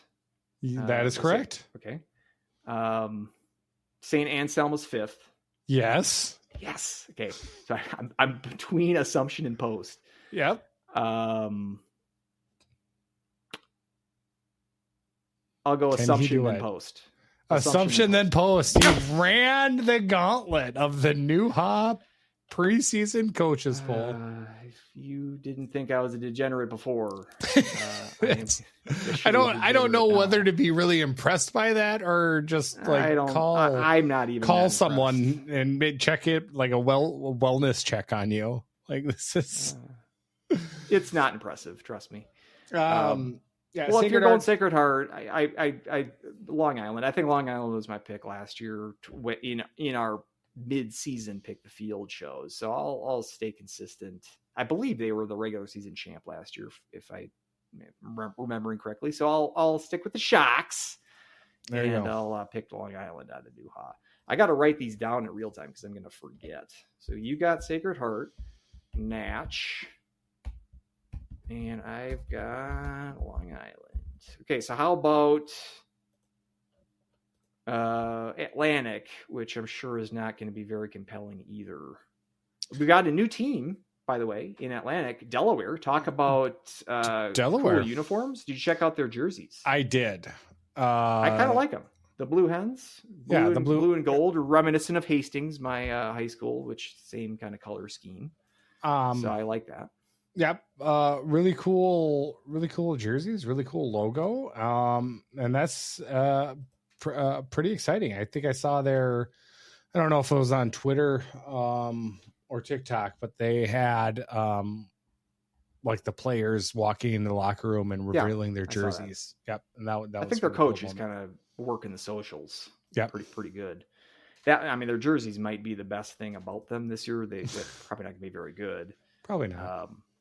Lindenwood probably welcomes them to the league, because that probably means that Lindenwood's not going to be last place in that league. Delaware probably is going to slot into 7th in that league. But Penn State's kind of been the dominant team in this league. Mercyhurst has been right, but I would pick Penn State in a walk here. I don't know if I think they lost one conference game last year. And they were undefeated for much of the season there. I think Mercyhurst was the only team that beat him in the regular season. Again, if my memory is not betraying me, but Tessa Janicki, one of the best players in the country for that matter. She'll be in the Patty Kaz conversation. Have a big year for them. So I can't go off of Penn State with winning Atlantic. How about you? Yeah, I agree. This is all going to be Penn State's to lose, really. Mercyhurst is a team, I think, they are, if I remember correctly, they lost, like I said, Athea Johansson. I think it's Taya, and she was Taya, sorry, top scorer last year. I think that's how it's pronounced. I might be wrong. For Sweden. I talked about her earlier, going to Minnesota Duluth. But then also she was not their top scorer. They had they had two scorers that are really freshmen. So they had a senior with Vanessa Upson, but she's no longer there. She graduated, but Johansson was third on the team in scoring. But then losing Megan McKay as well to Clarkson, who was a little bit further down on the list. But it's I just think going with Penn State, who has kind of shown their dominance. I don't see any reason why that's going to change. Yeah, and I would probably Mercyhurst, I would say, slots in a second as well. Maybe the only team that can really threaten them. But even then, I do think that Penn State's not going to be too much. I'm surprised that Syracuse isn't better. I think they made the tournament one year, maybe 2021, 2022, but I feel like this is their only D1 NCAA hockey program. They don't have a men's team at the D1 NCAA level. I feel like they'd be more competitive being a big university in a pretty good spot for recruiting in upstate New York, but seemingly they've kind of always kind of been an afterthought, even in the Atlantic. So, do you want to have you seen the preseason coaches poll here? Do you want to try to run this gauntlet? The only one I've seen is the well, I did see Hockey East because I tweeted that out. Yeah. But then also WCHA. So I didn't see ECAC either. So I'm sure Penn State unanimous. No. Nope. So did Mercyhurst get the other vote? Mercyhurst got the other votes. Maybe from the Delaware coach. Who knows? The Delaware coach is new. Maybe you can't vote for yourself. Oh, you probably can't vote yourself. So yeah, probably Penn State. Was that the case in the WCHA? Like, was Wisconsin? No, sure. Wisconsin was unanimous. Reasonable if was Wisconsin unanimous? Because I'm saying it would be reasonable. It wouldn't be outrageous if Ohio State got a first place vote, but I don't know if that's the case. I think for NCHC, or was it CCHA? I think I saw they can't vote for themselves. Yeah, the coaches can't vote for their own teams. But maybe that's not the case for all these. I mean, we're talking preseason polls, Us Show, or any of these conference polls. Not hard science here, folks. It's throwing darts at a dartboard in large part. Obviously, there's some data to go on, but it is a bit of a crapshoot. So, but Mercyhurst was number 2 in that league. God, who? And then you have Delaware last. RIT was RIT. Third? Yep. Was third? Yep. RIT is third. Okay, then I'll go Syracuse. Yep. Who else we got? We got Bobby Moe and Lindenwood. So that Bobby Moe, Lindenwood, Delaware. There you go. Guy, you're just running them all. Probably don't believe me that I didn't see these polls. But, again, trust me. I've been busy working my ad connections with Underdog. There you go. Custom sports betting. So I've been very much occupied with that and with writing cloud coverage articles. Can't keep up with them all, Travis. Exactly. I want to go ECAC or Hockey East. Let's save ECAC to the end. So let's go Hockey East, which you mentioned and tweeted out earlier. The UConn Huskies were selected as the preseason number 1, and our St. Cloud Huskies get to go out to UConn. Not this coming week, but next week. We'll be previewing that on next week's show. They were selected as the preseason number 1. They made the tournament 2 years ago, won the regular season last year, crapped out in playoffs. I believe they were the first team out. I think they were one slot ahead of St. Cloud last year for the NCAA. So, pretty decent team. I mean, Hockey East is not the CAC. It's certainly not the WCHA. So, preseason number 1 in the Hockey East. Like, if they were very similar to St. Cloud last year, that would you feed that into the equalizer machine. That's about 5th place in WCHA. So just keep that in mind if you're trying to compare these leagues. Are you going to go with crowd and say UConn in Hockey East? Yep, I am. But what was interesting is UConn opens up the season against the Huskies. So we will have 2 games in hand on them. Oh, really? So they're idle this weekend. Yep, correct. Okay. I looked, and I think there's actually only 4 games this weekend, or 4 series.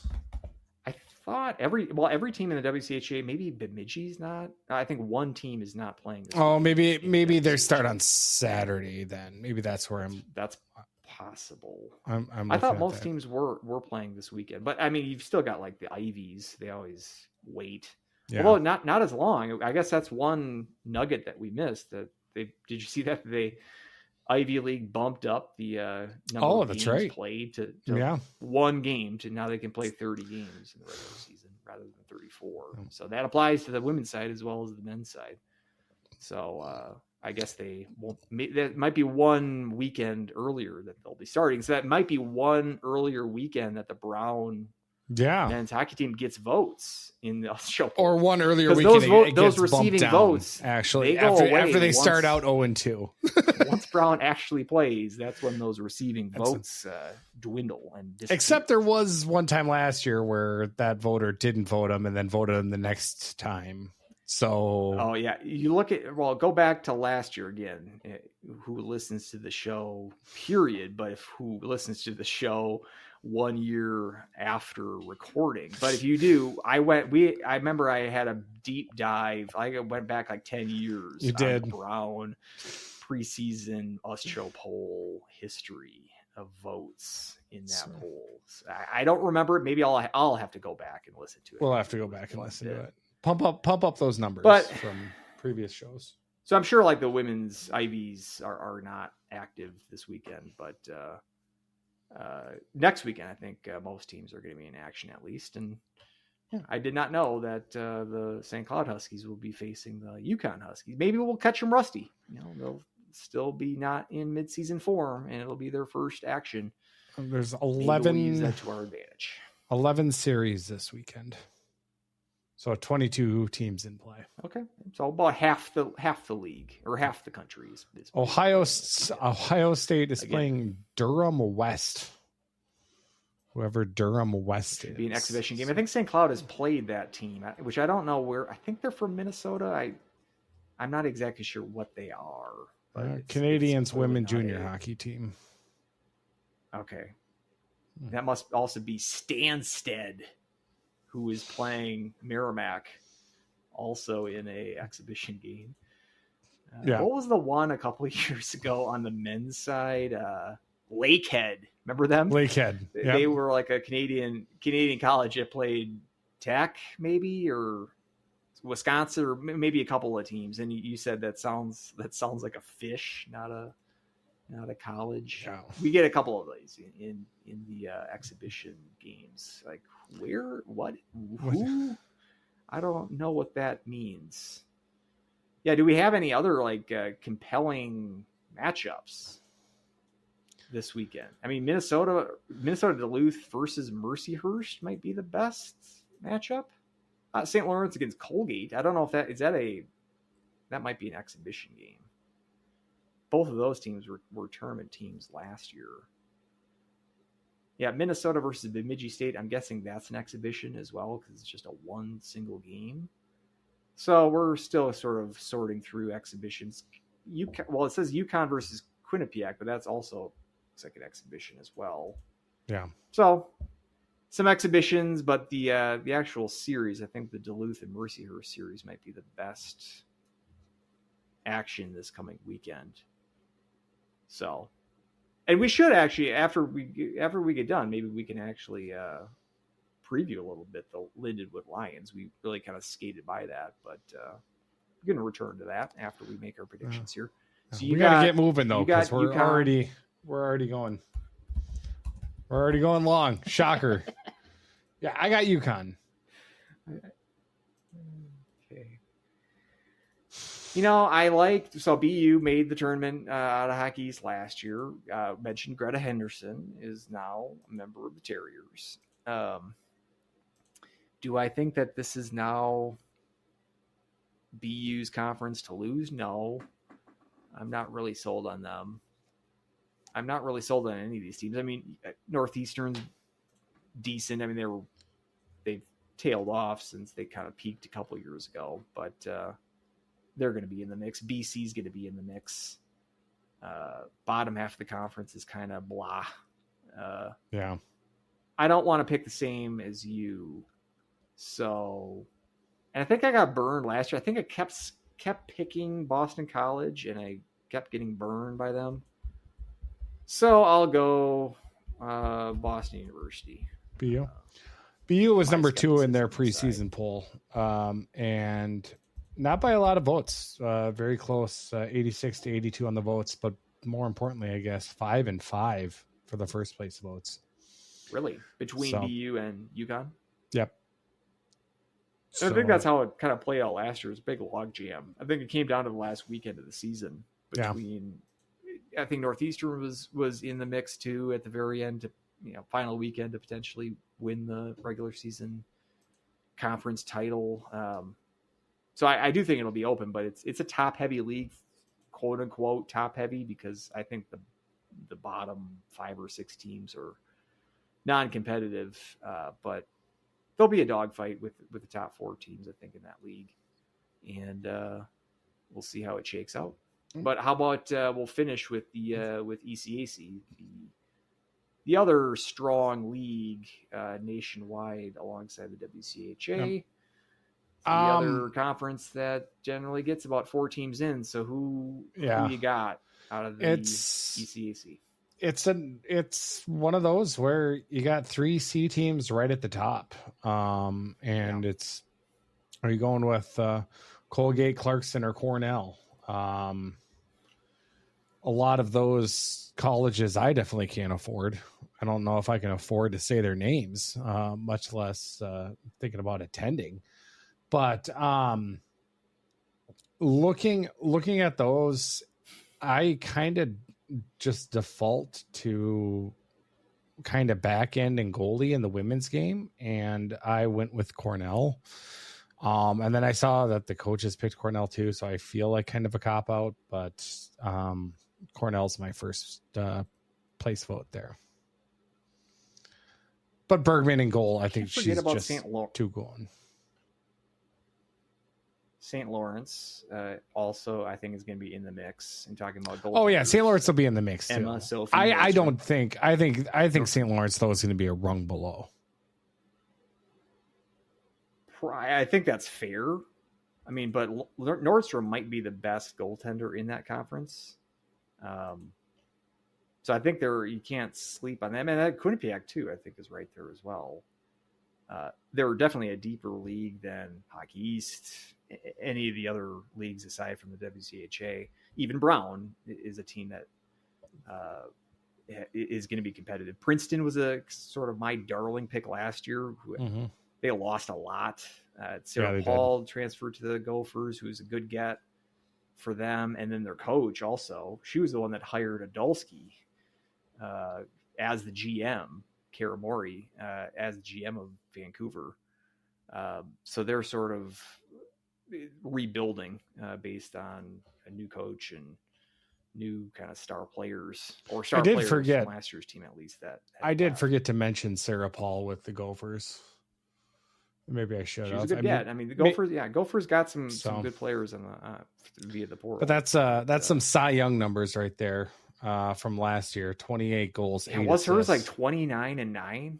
28 and 8. Okay, that's good. Yeah, starters don't even get 36 games started anymore. So Cy Young, like you couldn't even win Cy Young. Like that's like Cy Young in Cy Young's days. Yeah. Like actual Cy Young, right? Like early 1900s. So, but yeah, impressive. So you took Cornell. I took Cornell. Kind of boring, but that might have been my pick, even though, like I said, I didn't see their preseason poll. You're right, though. It's the 3C teams with Clarkson, Colgate, and Cornell. Clarkson lost a lot. I mean, Clarkson had a weird year last year because they had all this high-end talent. How many top 10 picks did they have in the P-Dub? At least 2. It might have been 3 with Haley. More than I thought they should have had. It's like to the point where I thought the anti-WCHA bias was coming in.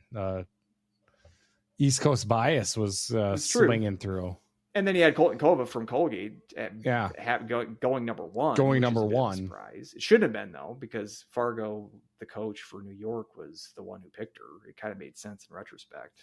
But the fact that O'Brien slipped to the extent that she did was it fed into your went to the same team anyway. East Coast bias. So it was their plan. He's like, I just want my gal Colton Kova to go number 1 because we've got the Colgate connection. Mm-hmm. I think that's a good healthy conspiracy theory for you. Of course, but I think it's going to be one of those 3 teams. But again, they lost a lot. Cornell probably lost the least of those 3 teams, based on the talent that we just went over. So I think they're a good, solid pick for you. I don't want to do the same thing that you do, though. So I'm going to go Colgate. Well, next time I'll let you go first. That's where I'm going. So no, I like you going first. It's definitely good. All right. So I'm writing all these down because I don't want to forget. Okay. All right. Should we do some prop bets? I've got 1, 2, 3, 4, 5, 6 prop bets. You know what? I'm going to axe a couple of them for time. I'm going to axe that one. I'm going to axe that one.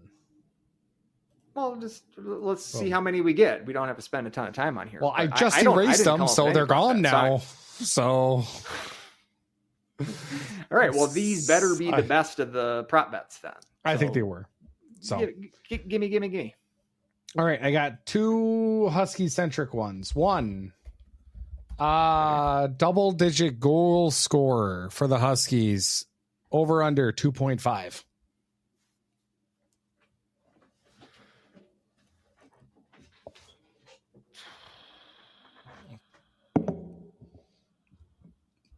We had 2 last year. I think we just had 2 last year, right? Yep. Okay, that was Sunderland Gentry and Gentry. Sunderland had 11. Gentry had 13.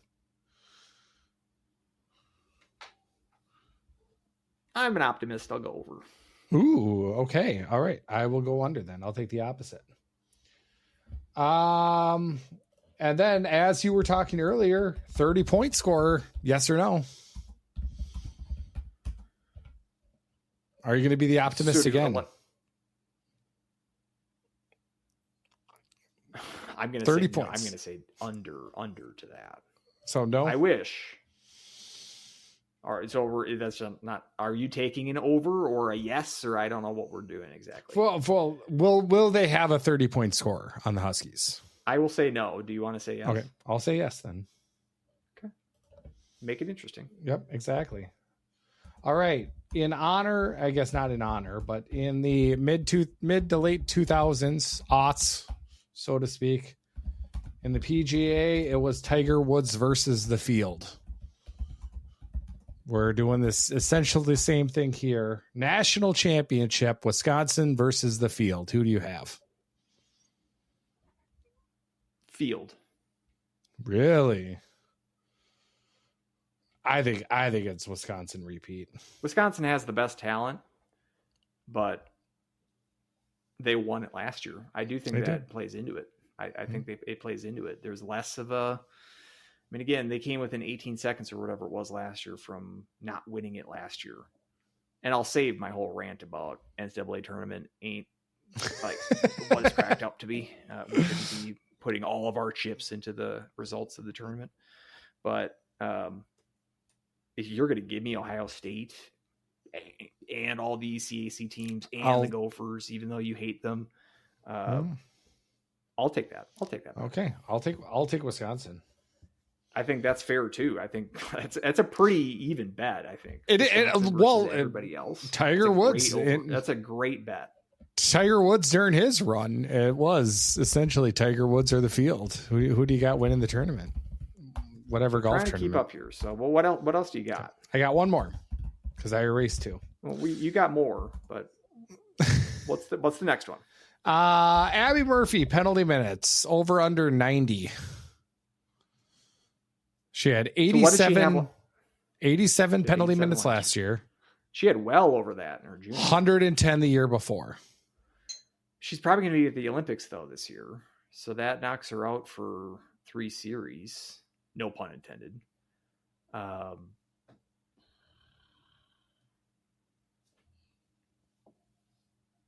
she's going to be the older, wiser team leader.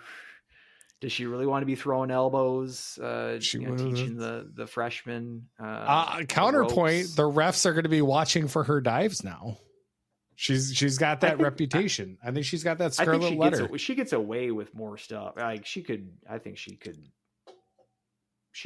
have gained on that 87 penalty minutes last year based on stuff that the refs let go. Yeah, I mean that's true. Left to her own devices, I think she'd clear that easily. What was it? 90? Did you say 90? I'm just gonna say because she's gonna play less games this year. I'll say under. Fair enough. When I said 90, I did not think of the Olympic factor, so that's a good point. Vegas. Do you want to go over? I'll go over on it still. Yeah, we got to make some. We got to have some action. We can't take the same pick. So no. Some. The other two that we got time. We got time. Do we? These were good. I thought these were 4 good ones. Okay. Well, the other ones that I had were will the Huskies be over 500?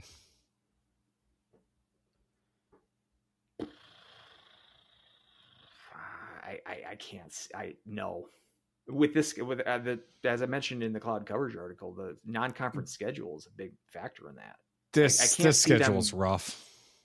I mean, it's hard enough to go 500 in the WCHA, and then you've got 4 out of 6 games in your non-conference, which I think are difficult games. Like you win 2 of those 4 games, that's, I think, hitting above your weight. Yeah. If that's how the phrase goes. So unfortunately, I'll say no. Do you want to go yes? I can't. I can't say yes. So we will take that one off the board because we agree. We agree on that. Will a freshman be top 3 in goals? Just goals or points? Just goals. Top 3. Yep.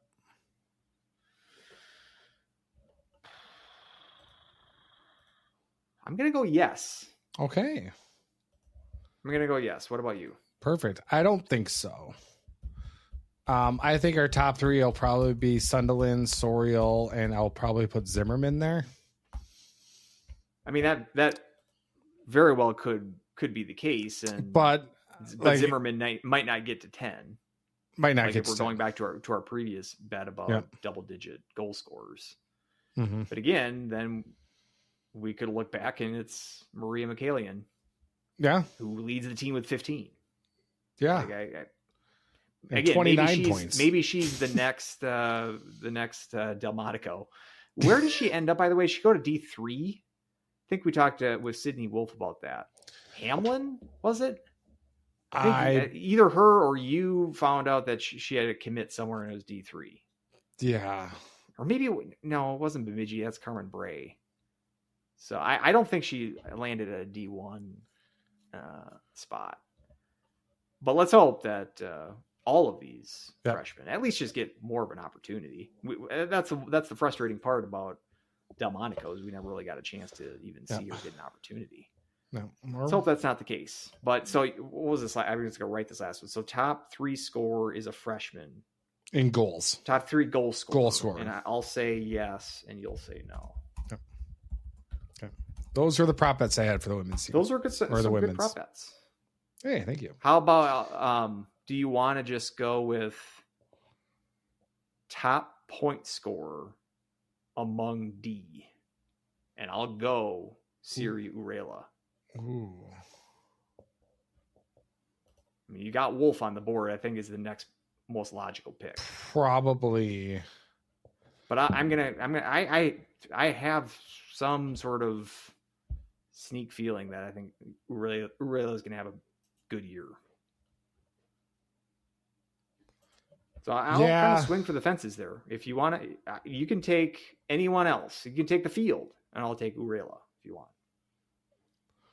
I mean, I would pretty much have to. I mean, it would be Grace Wolf. Let's just say individual. So I'll take Urela. You take Wolf. I'll take Wolf. Yep. Okay. And again, if that one's way off on my end, I'm fine with it. I have a good hunch. I think if you're way off on it, I think it might be a long season. What are we thinking about this weekend with Lindenwood, by the way? I know I've sort of treated them as sort of 2 easy wins. Because this team is so young, I do think it's a bit wrong to just quickly chalk these up as 2 easy wins. I don't feel like Lindenwood's a very strong team. St. Cloud's seen them a fair amount in the past, played them the last 2 seasons. So I feel that if this is not a sweep, we are in for a long season. Yeah. If this is not 2 regulation wins and probably 2 comfortable regulation wins. I mean, last year you went down to Lindenwood, put 6 goals on the board in one of those games. Mm-hmm. We're talking about a team that's offensively challenged. The Huskies are. If this isn't 2, let's say 2 or 3 goal wins, let's average them out like a 3 goal margin of victory between these 2 games. That might be too high of a bar. If this is not a sweep, let's just put it that way. If this is not a sweep, this is going to be a difficult season. Yeah. Is that fair to say? Yeah, I agree. I think that's where I think it might be a little bit sloppy at times. I think it'll be a little bit messy. But I think if you weather the first 5 minutes, not to say that they're going to come out flying or anything, but as long as like for some, like if all of a sudden you don't get popped in the mouth with like 2 goals in the first 5 minutes or something like that. I think we should, kind of get out to a fairly comfortable win. And I think the only thing I kind of worry about is that if we do end up, outshooting them, let's say we outshoot them 35-12 or something like that, and it's a 1-goal game, something like that is something I kind of worry about a little bit. Is maybe we'll get the shot chances and whatnot, but not quality. They'll be from distance and kind of easier saves. But I don't really see this Lindenwood team giving too many fits. But new coach, new system. Some funky things could be happening. But us at home, I think I really like our chances. Yeah, last year to start the season, basically the same weekend. It was September 21st and 22nd at Lindenwood. 4-0 win and a 6-2 win. Although the 6-2 win, that was a Saturday-Sunday series last year. 6-2 win was 4-2, midway through the third. Bit of a tight-ish game. 35-22 were the shots on that Sunday game. A little bit more lopsided on Saturday. 41-18 were the shots. 4 power play goals for the Huskies that weekend.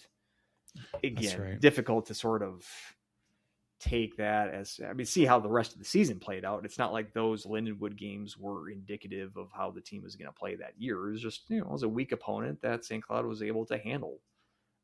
And with the position where St. Cloud's at, where they're not quite at the level of the upper echelon of the WCHA, but they're better than the dregs of the league. They should handle a team like that, even on the road. So I don't expect, even with all the question marks that we put on, I don't expect this team to really sweat too much against Lindenwood at home.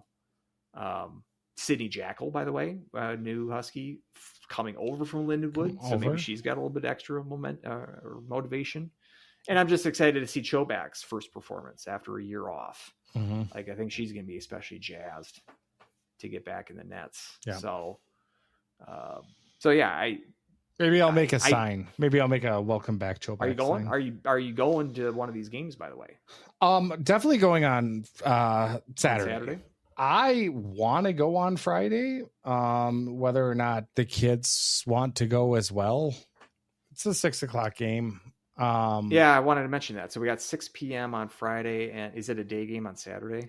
2:00 on Saturday. Yeah, just had it 2:00 on Saturday. So so I would like to go to both, and maybe I just bring just one kid. Will seems to like hockey a little bit more. Maybe I just bring Will if Clara and Luke want to stay back, and then I can treat Will to some special father-son bonding time. Then just splurge him on whatever food he wants to eat there. Well, I hope I see you. I hope you get some screen time. If you do, you're probably thinking that down by the nets. Definitely you on like Saturday. That. You like that spot. I like that spot because I feel a little bit less guilty having the kids run around. And you get some screen time. Some screen time. And who doesn't want to see my lovely face? Correct. But if it's just Will and I going on Friday, he'll probably want to sit at different spots. He also likes to sneak up to the chair backs with the black. Usually that, sometimes that's closed off, but on the press box side, that's open. So sometimes we sit up there and no one's going to tell us not to sit there. So I'll just say I'm too fat for those chairs down there. So. Yeah, it'll be a 4 p.m. start for me on Friday. But I took that day off. I don't think I took it off knowing that this was, I don't think the Husky schedule had been released by that time, but glad I did because I won't miss any of the action. Normally getting off work, I probably would miss the first period. Normally they're playing Friday afternoon games starting at noon my time. So usually watching on my phone at work discreetly. on Fridays. But so glad that I'll be able to watch the entire game here on Friday in the comfort of my own home, and excited to see this team take the ice. And I'm excited that you are going to be in the crowd, at least for one of these games. Yep, definitely before we leave. Yeah, before we leave, I just want to mention, we'll tease it out and the closer we get to the men's season, but something different this year. We are doing a ticket giveaway. There we go. This is not a bit. No, this is legit. We've got a podcast set of 2 tickets, and we will be giving those out to listeners. The first 2 weekends, the St. Thomas and we're just the Saturday season ticket only. So it's just one of the 2 games per weekend. And the first 2 weekends, I'm actually going to be going to the Bemidji game myself. I'll be in town for that.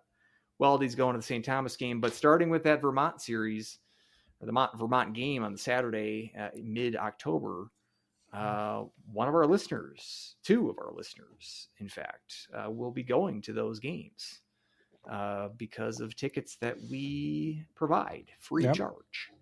So we don't know exactly how we're going to do it in terms of how we're going to give them away. If any ideas, let us know. But we want to give it to you, the fans and listeners of the 2+ hours of this show, week in, week out. So at least we want to do some reward for you to listen. Mm-hmm. That's why we want to. We're thinking about planting some sort of password in the middle of the show that you would then submit.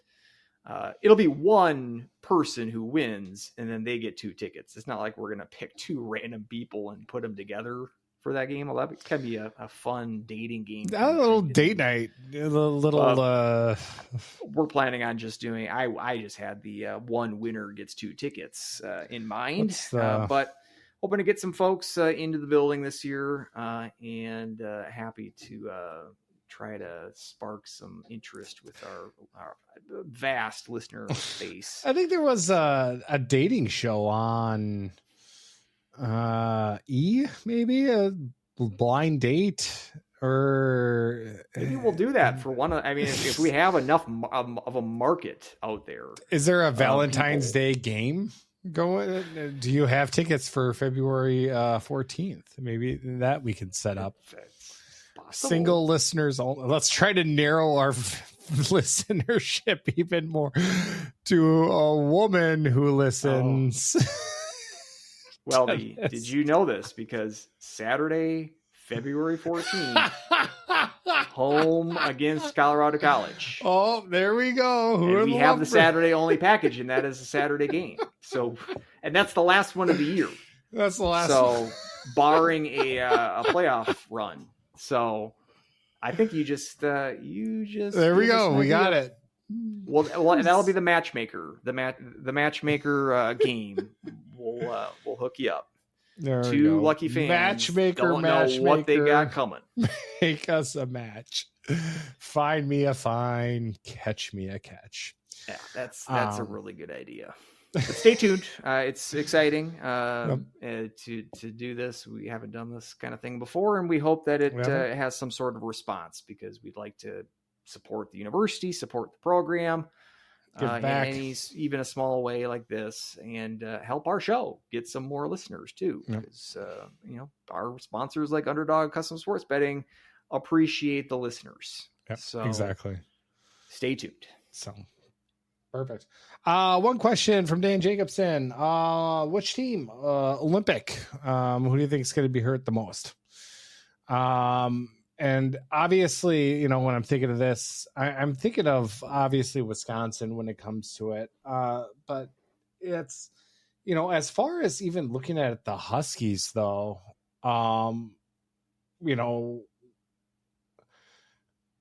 depending on the freshmen and how they do and what rotation, missing 3 series, it's actually kind of an interesting little wrinkle when it comes to it, because I think we have 5 representatives that potentially. I don't think that they've locked these rosters into place, but 5. So Vogt, Sunderland, Urela, Zimmerman, and Carrico. Yeah, have all played for. So 3 of those are Finns.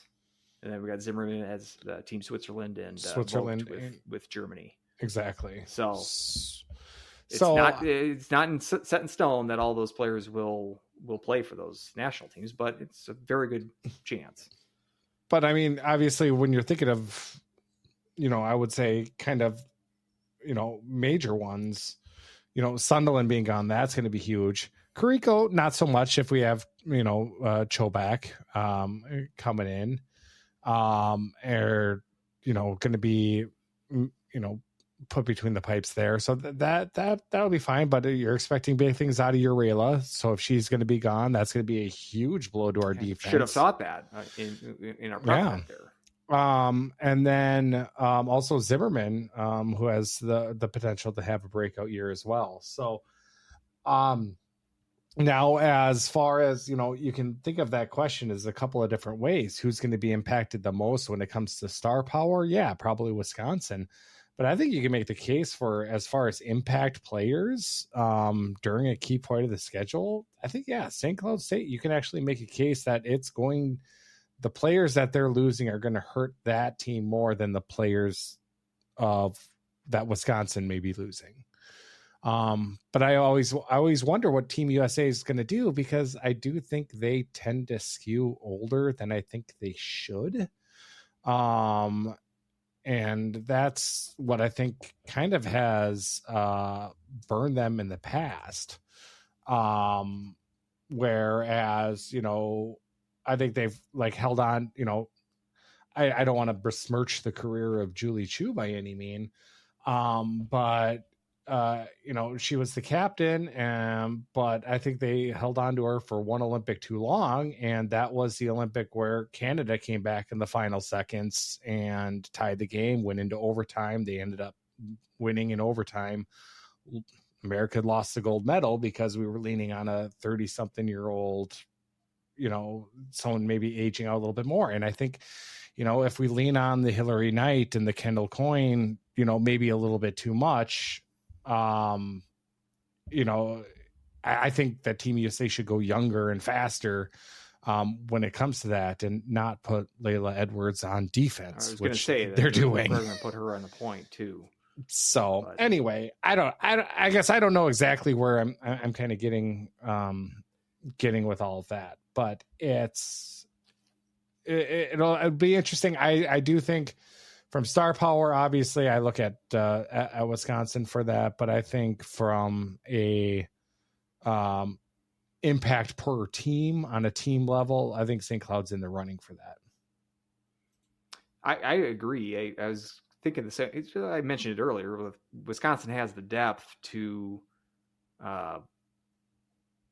withstand. Maybe is too strong of a term, but the fact that they have enough depth and the fact that they're already basically going to be locked into an NCAA position by that time, it's going to soften the blow of their players. I mean, Ohio State's going to be losing a bunch of players too. Mm-hmm. We think Joy Dunn, Jocelyn Amos probably going to be at the Olympics as well. Those might be their two best players. A bunch of Canadians on their team, or Team Canada is going to be populated by a bunch of Buckeyes. So, I mean, they're going to lose a lot. The regular season race is going to be impacted directly by it, because who's ever number one or number two, all the playoff positioning, which I think the top three is going to be pretty tight points wise. I don't think there's going to be even top four. There's not going to be a ton of separation between those teams. It's not going to be like the drop off we saw between 4 and 5 between St. Cloud and Duluth. Mm-hmm. So yeah, it very well could be decided by who ends up with the best team during the Olympic break, like who's got the best of the remainders after their star players are absent. I would still give Wisconsin the edge there. All things being equal, I still think they have the best talent top to bottom on their roster. But when you make a good point, I would agree that I think St. Cloud has less of a margin of error. So when you have a player like Sunderland that's not available, they don't have other Sunderlands on this roster.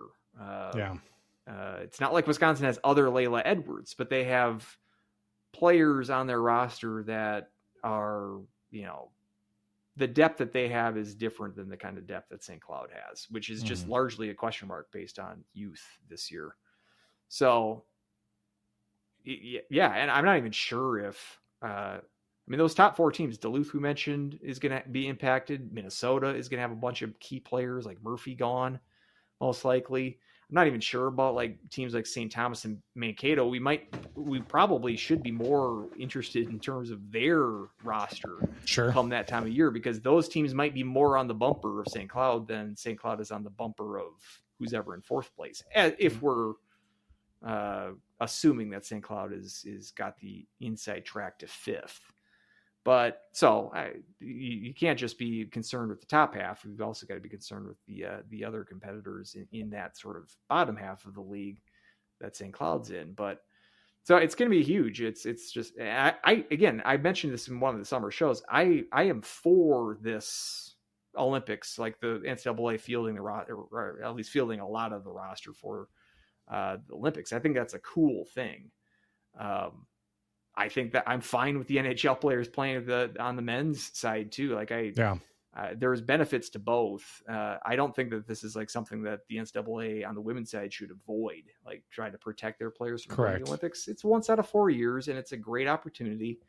Yes, it does throw a wrench into the regular season on the women's side, but I think it's a worthy trade-off because I do think it gives these athletes a chance on the world stage and opportunities to succeed that are worth watching in their own right. So I'm not complaining about it, but it will be a hurdle for St. Cloud. And as you said, I think I'll agree, the biggest hurdle among the WCHA contenders. Yep, exactly. Just as I was kind of looking over Lindenwood, I was just kind of interesting. I was looking at their schedule at St. Cloud State, and then they play St. Thomas, and then at Minnesota State. So, I think they got Bemidji later in the year. They got Bemidji later in the year, so they play 4 WCHA teams. They're in Atlantic, but they're in the St. Louis area. They're sort of on an island geographically. So it makes sense travel wise for them. Yeah. That's probably their only like opportunities for bus trips is playing teams in the upper Midwest. They played last year, they played Wisconsin, just got hammered by them. So, I think they do a lot of their non-conference. St. Cloud, like we've mentioned, they've played St. Cloud almost every year, it seems. Yeah. In non-conference for going on 10 plus years, it seems like. So yeah, they're a common opponent, non-conference, and let's hope we have them for dinner this weekend. Yep. I'd love to see it.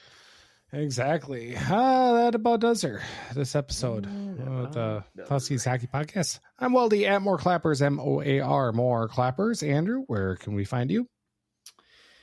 Twitter, which is, I always forget, Andrew at SCSU HHP, or at Andrew SCSU HHP. You can also read the articles that I write on Cloud Coverage Hockey on Substack. You can Google that, find it, or you can find it through my Twitter presence if that interests you at all. And excited for the season. We're in season mode now. We'll be back next week, right? To recap Lindenwood and preview UConn. Yep, exactly. So until next time, go Huskies. Woo! Woo!